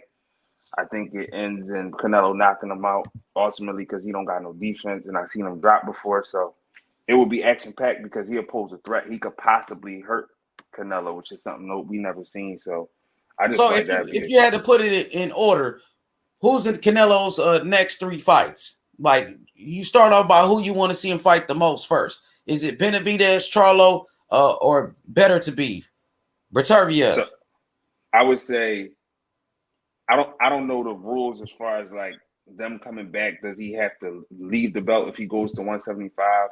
Does he still get a chance to vacate the belt? But how I would want to see it in a perfect world was beat Benavidez, go fight Beterbiev, and then fight Charlo, because I feel like Charlo does need a little bit more experience. His last fight wasn't I ain't like his performance his last fight. So I would want to see him, bring a little bit more to his game, because I think it would be a bad matchup for Charlo right now. All right, let's go to Jonathan. Jonathan, what's the next 3 fights for Canelo? You know what I'm saying? In order, who you want him to see him? You want to see Canelo fight the most? Who I want to see him fight the most will probably be Bivol. As the fight that I'm most intrigued with. But the thing with Canelo is tricky with him because he has a Mayweather mindset. He moves a different way. So you never know what Canelo is going to do, because for one thing, he don't really do title defenses. If you notice throughout his history, maybe earlier in his career when he was a champion, probably at the 154-pound division, but as he moved up and throughout the years and gained experience, he really don't do title defenses. The talk is in May on Cinco de Mayo, David Benavidez. And if he decide to go up to 175, and nobody mentioned this, if Canelo Alvarez decides to go to 175, he's going up there, and he's going up there for undisputed. He's not just going up there just to take a fight, because remember, he already won a championship at 175 that he vacated when he beat Kovalev. I think if he do go up, I think he's going to go after Joe Smith for the WBO at 175 and beat Joe Smith, and then there's going to be dependent on Beterbiev or Bivol. Because if he go back up at 175, he's going for undisputed. He's not going to go up there, win a title, come back down, defend at 168. If he go back up at 175, he's going to stay there and try to make undisputed like he did at 168. So you said the first fight you want to see is David Benavidez? That's why I say it's so tricky with Canelo. Like I said, he move a certain way. It might be David in May, or it could be a Joe Smith in May for the WBO. You never know how he moves. You know what I'm saying? He moves different. And because he's one of the top fighters in the world, so he moves so different. So regardless of what we would like to see, Canelo always moves a different way. But according to the timeline, right? He got the because he really don't do title defenses. That's what I'm saying. Because he's been unified champion in every weight class he has fought in his career, and he'll do a rematch, but he don't do the title defenses. And I guess Benavidez would be a title defense. It would be a big fight on that day. I would like to see him fight Benavidez, but I don't know if he will. See, the thing is, he got the first 168 belt he got was from Callum Smith. That's the WBA. So if you go through the timeline, WBA, WBC, WBO, IBF, he has to defend or drop the WBA next. So that means who's in the WBA is David Morrell or Bivol. Then comes the WBC, which could be whoever. David Benavidez was fighting in a title eliminator this Saturday against Kyron Davis. Benavidez is the number one contender. Let's go to my brother Philly Zoe. Philly, you ready to answer the question who you want to see Canelo fight? Yeah. Okay, let's go to IB. I wanted to add something real quick. Go ahead. Something real quick. Yeah. I had seen I think it was one of the other channels. They had made a quick interview with Brian Custer. Brian Custer had said he heard rumblings that Charlo and Canelo might had like some type of little meeting. And then I also want to add that Canelo said that he had little hesitations with fighting another Mexican, but he said he'll ultimately fight him. This is what I seen him say in the interview. So I just wanted to add that in. Yeah, he said he will fight David Benavidez. He said it on Brian Custer's interview. He said it more than one time. IB, what's good, my brother? What's good? What's good, my brother? Though, one, I want to see him fight Charlo the most. I think that's kind of overdue. But he has to come up to 168. Then Benavidez, that's Cinco de Mayo in May. Cinco de Mayo weekend makes a lot of sense with a Benavidez. And my third would be better to be if he go up to 175. But like the brother was saying, I feel like when he move up to 175, he plans on cleaning it out, so he'll be up there for a little minute once he go back up to 175. So that's my three: Charlo, Benavidez, and Bitter to Beef. But I think that Benavidez fight makes the most sense to me right now as far as the next fight for Canelo. All right. Shelton Moore, what about you? What's the next fight for Canelo? Give me your next 3 fights for Canelo. I don't want to mention the guys who are at 160 and haven't moved up yet because they're irrelevant right now. They're in another weight class. Even Charlo? He's in another weight class. He hasn't moved up, so I don't even want to talk about him. Until they move up, I want to see him fight Benavidez. That's in his weight class. If he has no one else after Benavidez, if he decides to go up to 75, which in my opinion, I don't think is a good move. I don't think he should go up there.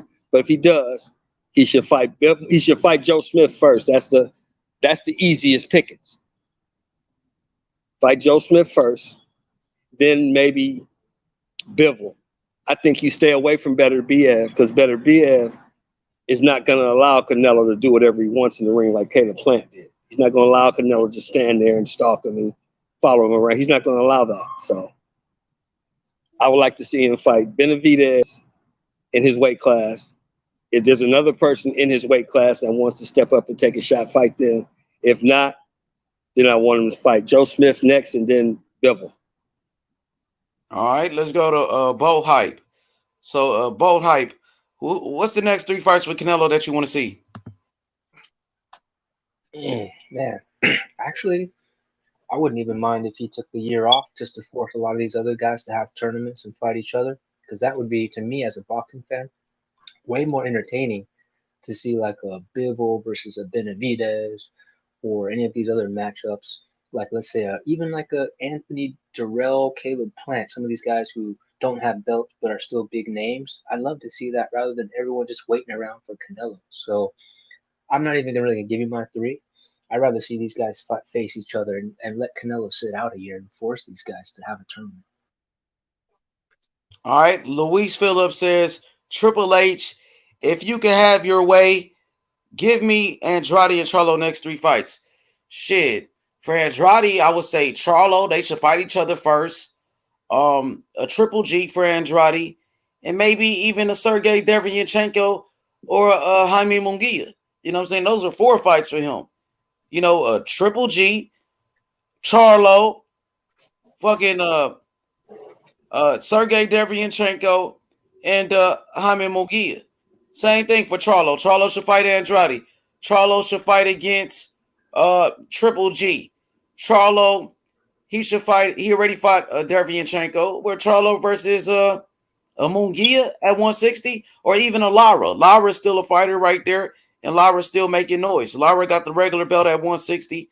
Lara is a player. You know what I mean? Don't forget about Lara. But yeah, those are the fights. So let's go to my brother Khalid. How you doing, brother Khalid?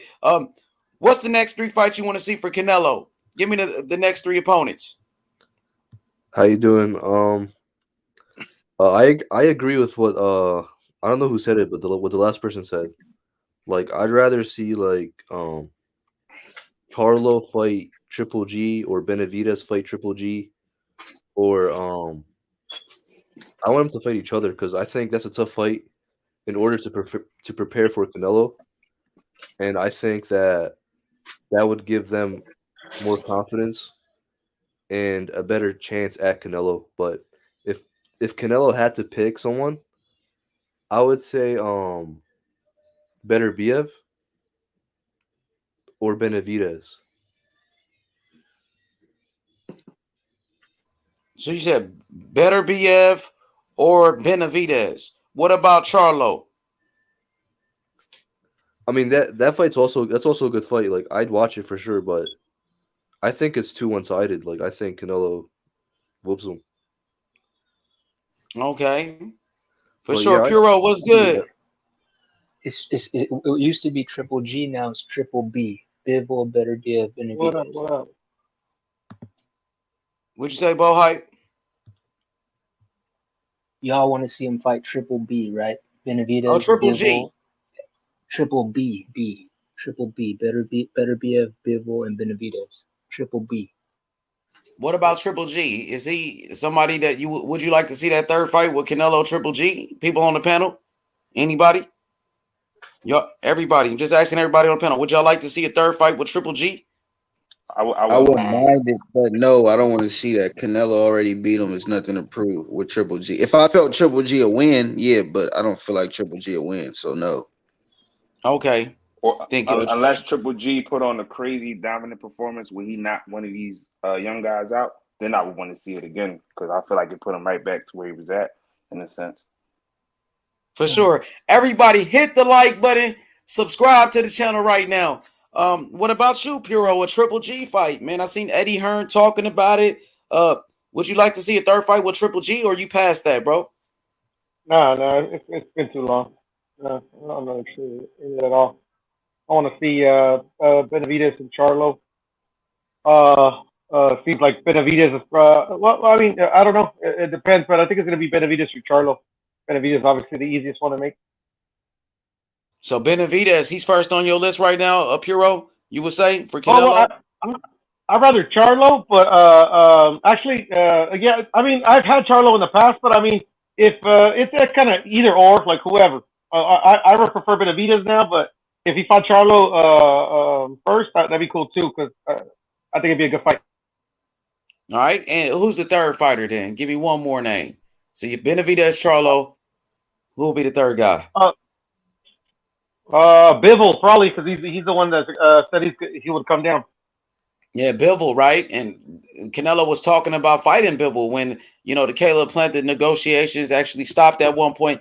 Bivol name was mentioned, I think that's a good fight. Yeah, But Bivol got yeah, for skills sure, from for sure. He sure. can box.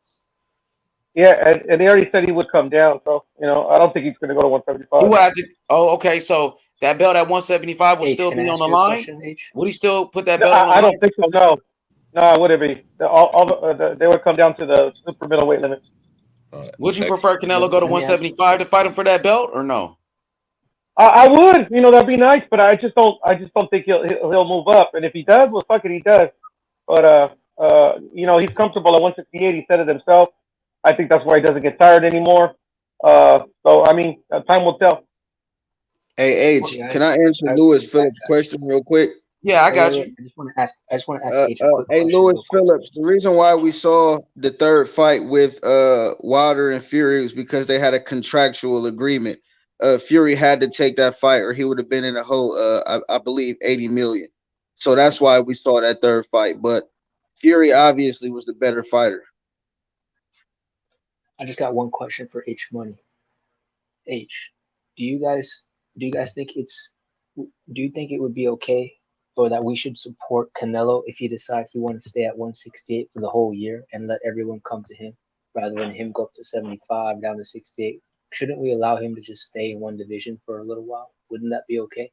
Or do you think it's a bad idea? He has to move up to 75 and all this other stuff. What do you think, H? I think it'd be cool if he stays at 168, defend his titles, like a true champion. He's already moving up and down in weights. He started off at 147. Yeah, there's nothing wrong with that. Fighting all the challengers like a David Benavidez, guys that's coming up in weight like a Charlo, you know what I mean? And then move up. Once you've done that, then you can move up to 175. I don't see anything wrong with that. Him wiping out his weight class. He already beat all the champions. Now beat the number one contenders, the David Benavidez. He said he wants 60. So he only needs, I think, 2 or 3 fights to get to 60, and then maybe he'll retire after that. You know what I'm saying? Okay. So I didn't hear anything about that. So he's talking about retirement or what? Nah, but he just has the hashtag Let's 60, like let's go, like let's 60. He wants 60. That's his next achievement. So he only needs 3 fights for that. So maybe he just stays at 168 and faces like a Durrell or a Rosado or Munguia, some of these challengers that aren't title holders, but maybe they wanna come challenge him.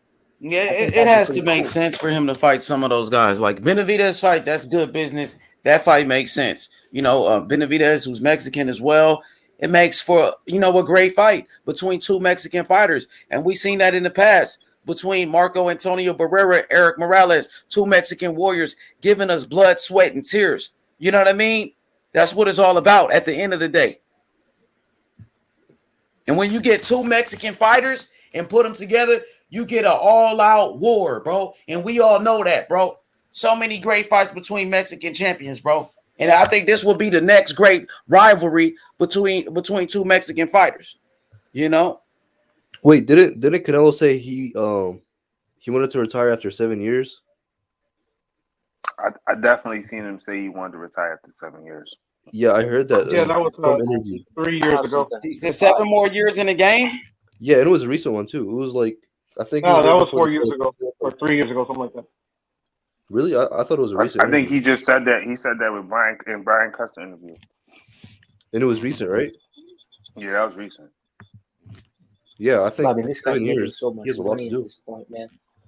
I mean, it's not that many more like $100 million fights he can have out there. Like Bivol and Beterbiev is cool, but it's not it's not mega like a Benavidez. Yeah, Benavidez is a huge fight. That's a huge fight. Yeah.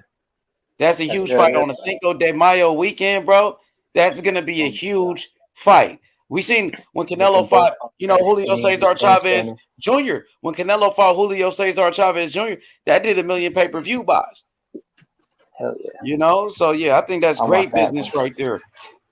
I think that's probably one of the biggest fights left. Even the Charlo fight, that'll be pretty big, But I think Benavidez might be one of the biggest fights left for Canelo. Or, even the third fight with Triple G. A third fight with Triple G would still make a lot of money. Eddie Reynoso in interviews has always said they're still interested in the Beterbiev, Bivol, Benavidez, Charlo. Those are the 4 guys that they want to fight. So it's got to be those guys, I think. You know what I'm saying? I just hope they can do it at 168. I hope they don't ask Canelo to keep going up and down and all this stuff. His body's going to break down eventually, man. Like, let this man he's still young. Get his weight and let these guys. What'd you say, Yeah, Zo? Let's pass it around. What'd you say, Zo? Yo, Zo, what'd you say, dog? Who's that? Jonathan? Somebody was trying to say something. No, what I was going to say, I don't think Canelo is going to sit out a whole year. No, I don't think so either. He said he's coming back in May. In May, yeah. I don't think he's going to do it. I don't, unless he, he has, he tweaks something, because he fought a lot this year. Minor injury that he's not reporting or something, and he want to let that heal and rest. But I don't think he's going to sit out a year, or not a year. Me neither. And like I say, it's always the way he moves. You know what I'm saying? It's always the way he moves and stuff. Because where he's at in this stage of his career is about not just about accomplishments, it's also about numbers and who can bring the biggest numbers. I think Benavidez right now, out of all these possible opponents, that'll be the biggest fight. That's what I'm thinking. That's an important fight, especially for his Mexican fan base. That is an important fight. If he was to fight David Benavidez in May on Cinco de Mayo and beats him convincingly or even knock him out, that's going to bode well for him with his Mexican fan base, because they still have a lot of Mexicans out there. They're supportive of him, but they don't put him quite yet on that panel with the other all-time great Mexicans in history. If he does that in May and be successful in great fashion, I think that's an important fight for him. The Benavidez fight, not just for the division and him becoming undisputed, I think for his heritage being a Mexican. I think that's an important fight for him. If he wins that fight in convincing fashion, I think you can put him up there with all the great Mexican fighters. I think he should already be up there with the great Mexican fighters. Being the first Mexican fighter to be undisputed champion. Also, he's already a 4-division world champion, and he beat some of the top guys of this era. So I think he should already be on that list. So let's see what my brother Puro thinks about that, because of course the brother Puro is a Mexican American. What do you think about what the brother was just saying? I was thinking about this. Shit. At this point, I think people that are gonna give him his flowers already have, and the other ones are gonna hate. Doesn't matter what he does. To be perfectly honest, he can fight all these dudes that we want him to fight and beat them all by knockout. Man, they're still gonna say that this, that, and the other, this, that, and the other.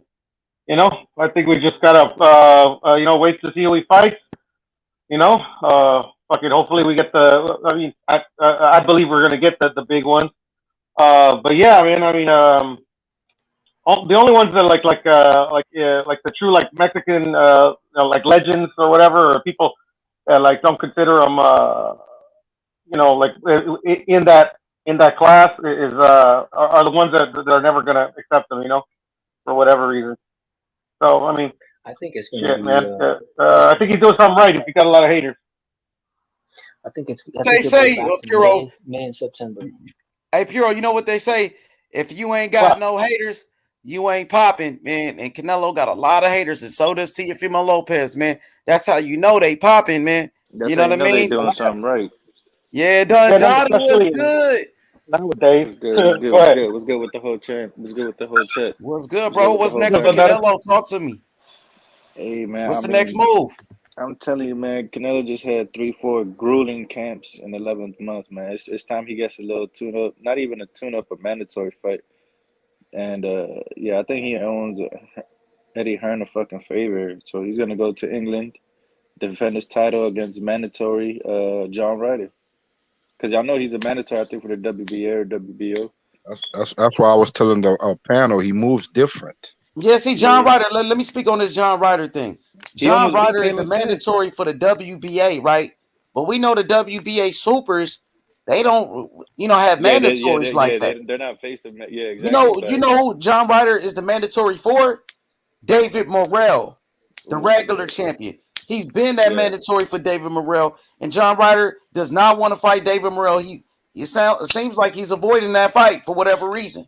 So, say if the WBA they do order John Ryder to fight Canelo, yeah, you know what I mean. Canelo will beat the hell out of John Ryder, bro. You know what I'm saying? he would.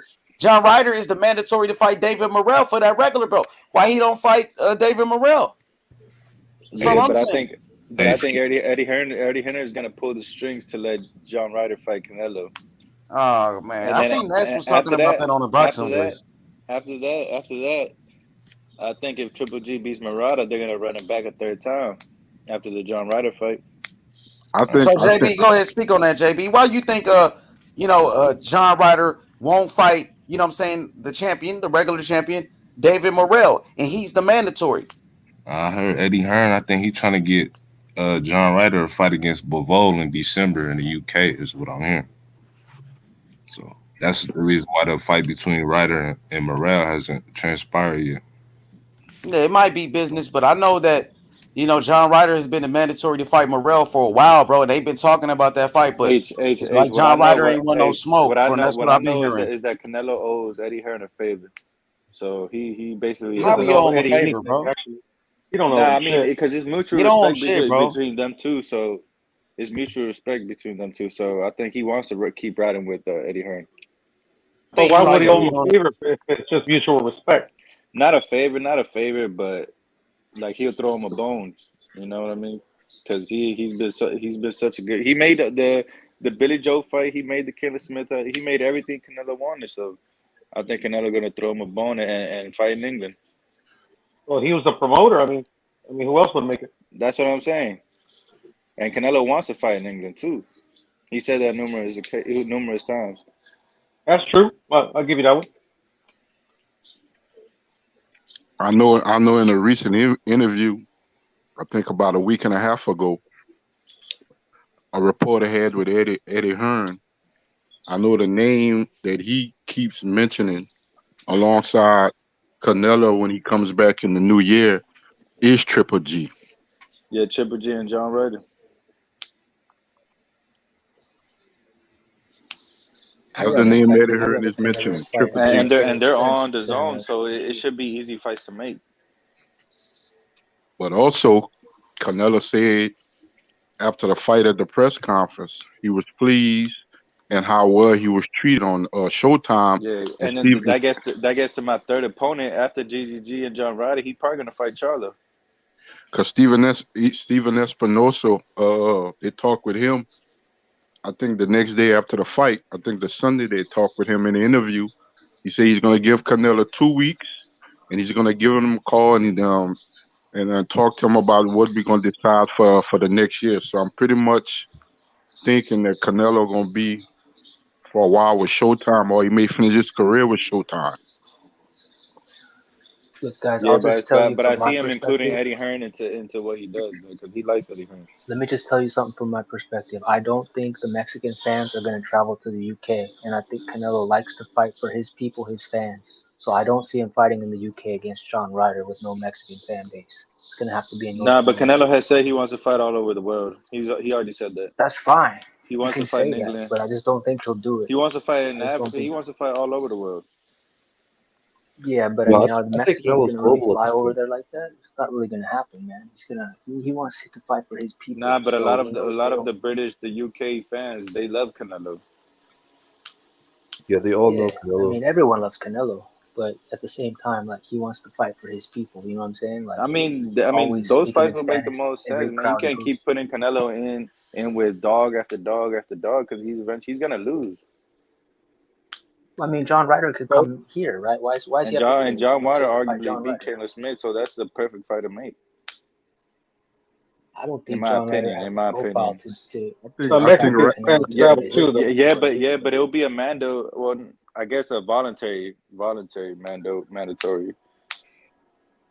The Bro, the Mexican haters. fans I travel think as I well, think though. he'll fight. It's not like they're I gonna have think no he'll fans. fight. I think he'll fight two PBC fighters next year, or May and September. I think that's how it will go. I think he'll I fight got him two fighting PBC guys. Charlo, but everybody Yeah, in the zone is pushing him to fight Triple G again. but he's a free Yeah, agent, man. He's a free agent. Why Yeah, would he yeah, go to? yeah, but I don't see why I he mean, at wouldn't the end of the fight. day, I mean, Canelo gonna fight whoever he want to fight. We can just debate on, what fights make the most sense for him next. Canelo, the ball's on Canelo's court. You know what I mean? So he gonna do what he want to do. Honestly, yep. Yeah, he Yeah, but will, but I think he'll fight John he Ryder wants and to fight Triple for G his before he fans gets too. in there with Charlo and Benavidez, though. I can tell you that. I He won't know fight Triple G because he doesn't want to. I know the topic of what we discuss in this cello is Canelo, and Canelo is in a top-notch position. But my thing is what's next for the rest of these guys outside of Canelo? What is next for them? That is the better question, but nobody wants to say nothing about that because Be- they Because the don't want thing, to they don't want to lose their lottery ticket. Yeah, because Yeah, no, no, like I, no one knows anything about what's going on because like they're not doing anything. They're just sitting around. they're I just think sitting around waiting for Canelo. 160 is the only division that don't have a unified champion, or 130 as well, but 160 ain't really doing nothing. I mean, now Triple G's about to fight Murata, but Yeah, they're what gonna do have these other they're gonna champions have doing? a unified champion right now. Hey, Charlo versus Andrade gets the winner of GGG and Murata, and then that winner gets Canelo shot. It should be that easy, but The Charlos won't fight these Andre guys though. not doing nothing. Because you He already just said said it. two PBC fighters against two DAZN fighters. It doesn't you know what I'm No, saying? Like it's too hard to make I that. said, yeah, of course, but that's what I'm saying. That's the politics of boxing. It's really hard to get And a then PBC. Like Canelo's the only guy who could make like a top ranked PBC like DAZN super card. You know what I'm I saying? mean, Like the rest of the guys, we just seen same type of Porter is signed to fight Crawford, so it's possible. It's possible to yep. make those fights happen. Yeah, nothing's impossible. yeah. They can fight each other. Andrade and Charlos aren't because they got personal beef. Yeah, but the Yeah. difference is some of those are on pay per view and some of them are on streaming. Well, You what know what I'm worries saying? me that the fight's not gonna get made is that Charlo was supposed to fight Danny Jacobs a long time ago, and I think one reason the fight didn't get made was because Danny Jacobs is on the zone. we should switch the topic to not Canelo, man. We should talk about Caleb Plant or some of these other guys. You know what I'm saying? Like, let Canelo rest for a little while. Like, if we keep hyping up Canelo, none of these guys are going to do anything. We should say Caleb I Plant mean, got to fight Canelo this deserved guy. it. Caleb, Canelo is undisputed. That's the reason why we're Yeah, talking about Canelo. that's what I'm You saying. know what I Canelo mean? Those deserves other guys got to a start rest. doing some shit for us to really talk about them. They need to start fighting each other. Which one of these guys are going to step up and fight somebody? You know what I mean? When are they going to fight each other? Hey, I wouldn't be surprised if Andre gets the Triple G fight next I year. want to see Munguia fight Charlo, bro. I want to see Munguia and Charlo. I wouldn't be mad at Triple G versus Andre. Let's talk about the ones that is scheduled. That's a Who good do you fight. guys got in Murata versus Triple G? I got Triple G. I got Triple G as well. Triple G gonna knock him out, bro. And if Murata Triple G hasn't fought like in 2 years, bro. What yeah, the if he fuck? looks good against Murata, I'll favor Triple G against Andre. They're both on the zone, right? Yeah. Yes. And they both work with Eddie Hearn. Eddie Hearn promotes both of these guys. You know what I mean? So that should be an easy fight to make. Why not? And if Triple G is over here unifying with Murata, he should want to unify with the other champions. So if the fight don't get made by 2022, man, either Triple G is ducking or I don't know what, man. But how are you gonna want to unify with Murata, but you don't want to unify with We Andre? want to see Demetrius Andrade do something, bro. You know what I mean? As a boxing fan, I want to see this guy step it up in competition, bro. That's for what real. I'm saying. If I was him, I'd be pushing for the Triple G fight. I don't know why he's trying to go to Canelo. He should be pushing for that Triple G fight. They're both on the zone. Yeah, Andrade has never beat a reigning champion. You know, maybe he should try to test himself out against the Charlos. For the Charlo. Excuse me. Nah, you're right, Piro. Andre never unified after 4 years holding that goddamn belt. Oh, bro, like actually, he's never he's never every single belt that he's ever held, it's been a vacant belt. It's been a vacant belt. That's true. He's never fought an actual champion and dethroned the champion, which I don't care. It doesn't matter. But I mean, come on. I mean, let's get it going. I believe the Andrade fight for Triple G is the easier fight to make, but I think Charlo is the more marketable fight. Oh, you see, Triple G's 39 years old, bro. Triple G's 39 years old, bro. He's on his way out, bro. Yeah, he's out of his old as prime. shit. He's out of his prime. I think the Charlo fight is the more marketable fight to make after this That's Murata fight. arguable. That's arguable because Charlo's not even a pay-per-view fighter himself. Bro, I thought Triple G was fighting Murata. I don't even see it on the box rig. I thought it was official. Yeah. It is. It should be on the box rig. I don't know why it's not on there though, but it's all good. Box rig, you know, they make mistakes too. Probably because the zone don't really be releasing their shit like officially. It is weird though, actually. Like y'all see how the zone don't got to put out their numbers, and like Showtime and all this they do. That's probably why it's not on there. Let me ask the I see what Abe's saying. And normally you'll have a yellow S, right? Like for schedule. Yeah. Look at Murata, bro. Yeah, they usually have one of these. Y'all see Murata 16 wins, 13 knockouts, 2 losses. He got beat twice already. Look at the reach. Murata, look at the reach. I wonder who beat him. Inches. So the last time, guess what Murata fought last time? 2019, bro. The dude ain't fought damn near in 3 years. So we about to be in 2022. The motherfucker ain't fought since 2019, my boy. Come on, bro. Is he inactive at this point? Injury though. I think it was off an and injury. then they elevate this dude to the fucking super champion, and he ain't fought in damn near 3 years. That's crazy, bro. What the WBA did. So he fought Rob Brandt. He lost to Rob Brandt. I heard this dude Rob Brandt name before. Scroll down a little bit. I have no idea. He knocked him out in 2 rounds though. After. Oh, he I have no idea who Rob lost Brandt is. Hassan Nadam. I know who that is. Hassan Nadam, remember him? Yes, sir. Yeah, and then so he lost to Nadam. He lost to Rob Brandt. I heard this name Rob Brandt before. Who did he just fight recently? Yeah, he just lost. He's training under Bomac, and he just lost. Oh yeah, he did lose. Yup, he just lost recently. Oh, he lost to that one dude. That's Boo-Boo's mandatory. He was with Bomac. He's with Bomac in there. Mm-hmm. Hey, he's Boo-Boo's mandatory. That's crazy how they gave Murata a fucking belt after 3 years, bro, of inactivity.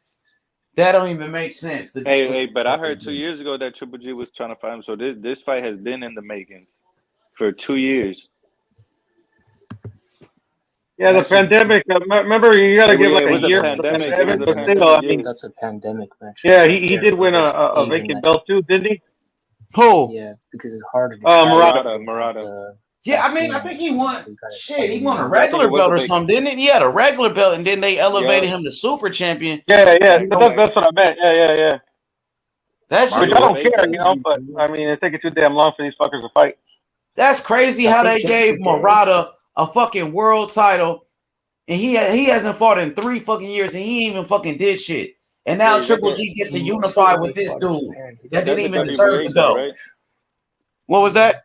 That's WBA belt, right? Yeah, the WBA Super. And That's Lara is crazy. the Remember, WBA Canelo had the regular. Super belt. Canelo vacated the belt. You know what I'm saying? And then they elevated Where are Murata. they supposed to fight? Hey, but I'm not sure when they supposed to fight. I Lara's heard the it was regular official. belt. December. Murata is December. But where? In what country? Like, are they going to? Oh, it's Japan. gonna be in Japan. So Triple G is on his way out, bro. That like if Triple G decides to is. retire after a Murata agree. fight, that shit is weak. Triple G, man, go out, bro, fighting somebody, you know, a real champion, bro. He need to Go fight out Andre, on top bro. by fighting one of the best, bro. Go after a Charlo. Go after a Andrade. You know, do something. Come on, Triple G. Stop waiting on a fucking. He'll gain all the respect in the world if he goes out fighting Andre and giving Andre the chance. You never know. It's probably his last the fight. type of guy though, like in his country. You think this might be his last fight? He don't even need a lot of money. It depends. You never know, but I'm not sure. I think it depends. I think so. He's pushing 40. See, how many fight deal he had with his old Triple G? Was it like a 5-fight deal or some shit? 104 fights? I think he's had 2, right? What's this? So he fought Steve Rose, he fought Derevyanchenko, and he fought that ball the last time. And there's Meta, so 3. 3 fights. So he got a few fights left on the zone. I think he had a 4-fight deal or a 5-fight deal. I thought it was 5. I don't know. I could be wrong. I don't remember. Was it a 4-fight? It might be his last fight. Like half the Canelo. It was like half the Canelo's deal. It was like half size of Canelo's deal. You know what I'm saying? But still, Triple G got all that money to fight nobody. Steve Rose, Sergey Derevyanchenko. Derevyanchenko was a decent fight. Yeah, that was a solid fight. The Camille dude was a nobody, and he getting paid damn near $20 million to fight these guys. That's crazy. The reason why I think they paid him that money to fight Canelo, but it never happened. Yeah, exactly. The zone, they gave Triple G all of that money because they thought he was getting a Canelo fight. Yep. Yeah, but they never got it, so it backfired on him.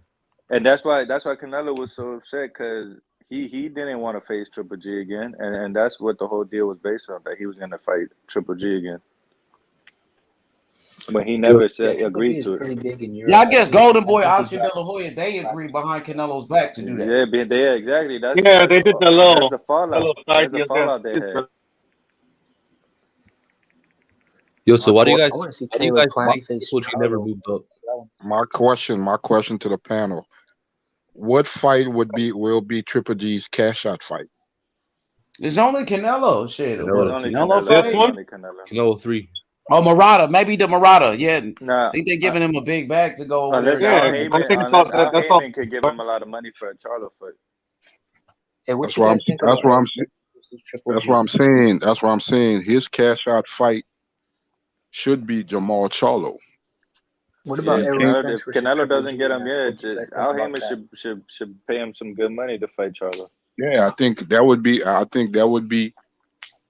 And that's just my opinion. That's just my opinion. I know if Charlo wins, that's just gonna boost his profile. Is it gonna be on PBC? Where's it gonna be? Shit, maybe it's his own. I'm not sure exactly, but the thing is, Triple G might be. Triple G, I think, is getting paid more money to fight Murata than he's getting to fight Charlo. Hey, that's facts, because they already got it. Yeah, they gave him a lot of money for his deal. I don't think the risk Charlo potentially losing. Who you guys got against Triple G and Errol Spence at 160? Who you guys have? Triple G, man. Won't happen. At this point, Triple G. Yeah, Triple G got to get like Wow. 3 years older for Earl Spence to beat him. I'd rather Oh, see okay. like a Okay. Lara versus Errol Spence or something like that. So you're saying Triple G is a higher pound for pound rated fighter than Errol Spence? Nah, What? there's just weight classes Oh for a no, reason. I think not Spence just too small for Nah, Triple But G. now hell he's no, 4 hell years no. old, bro. Fucking Earl Spence is, but he's on a pound for pound list. Triple G is no longer on the pound for pound list, Yeah, bro. he's not. That's what I'm saying. It's just because Triple G is way Yeah, bigger than you him. trying to compare a 147 pounder to a 160 pounder, bro?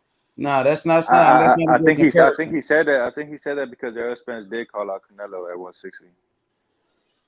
yeah. That was Yeah, like that was Probably, before the eye that's injury. probably Yeah, that was before why the he's eye saying injury. that. That's Now, probably why he's Earl saying Spence that. is not talking about fighting Canelo now. Yeah, But check I this heard he out. didn't want to fight Canelo no All more. right, this the fight right here. Triple G versus Charlo. Who wins that fight? Triple G Andrade. Who wins those fights? Who wins right now? I saw Triple G fight versus Devianchenko. I wasn't impressed.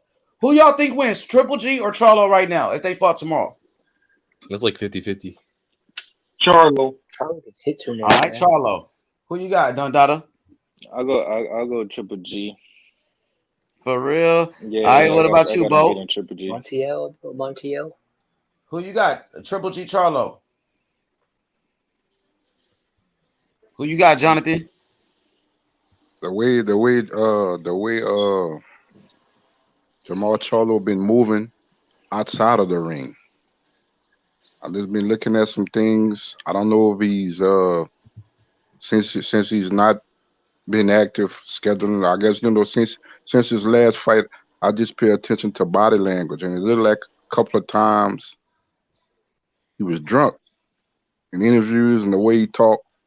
I think I would have to give the edge to Charlo.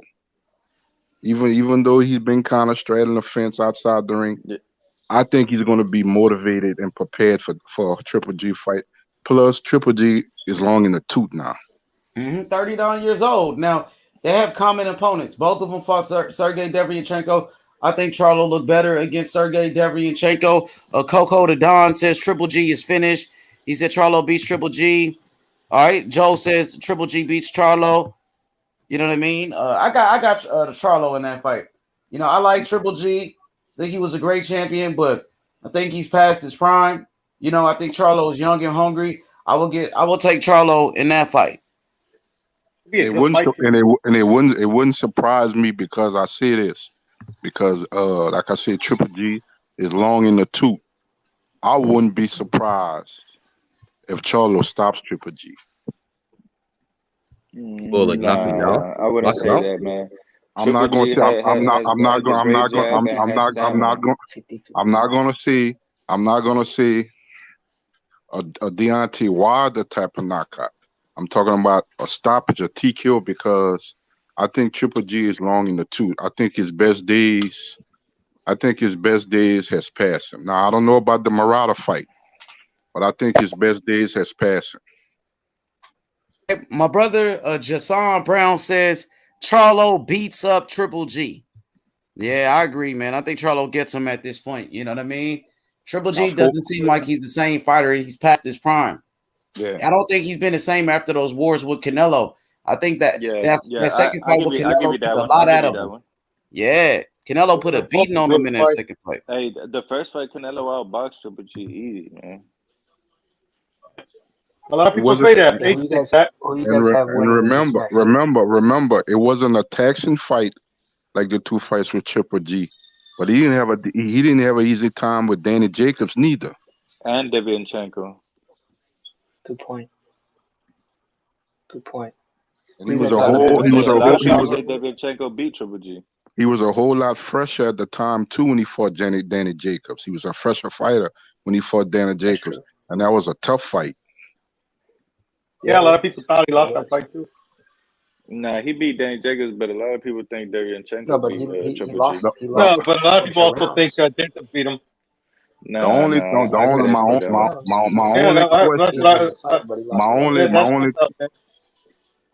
question with Charlo going into a fight, because it would be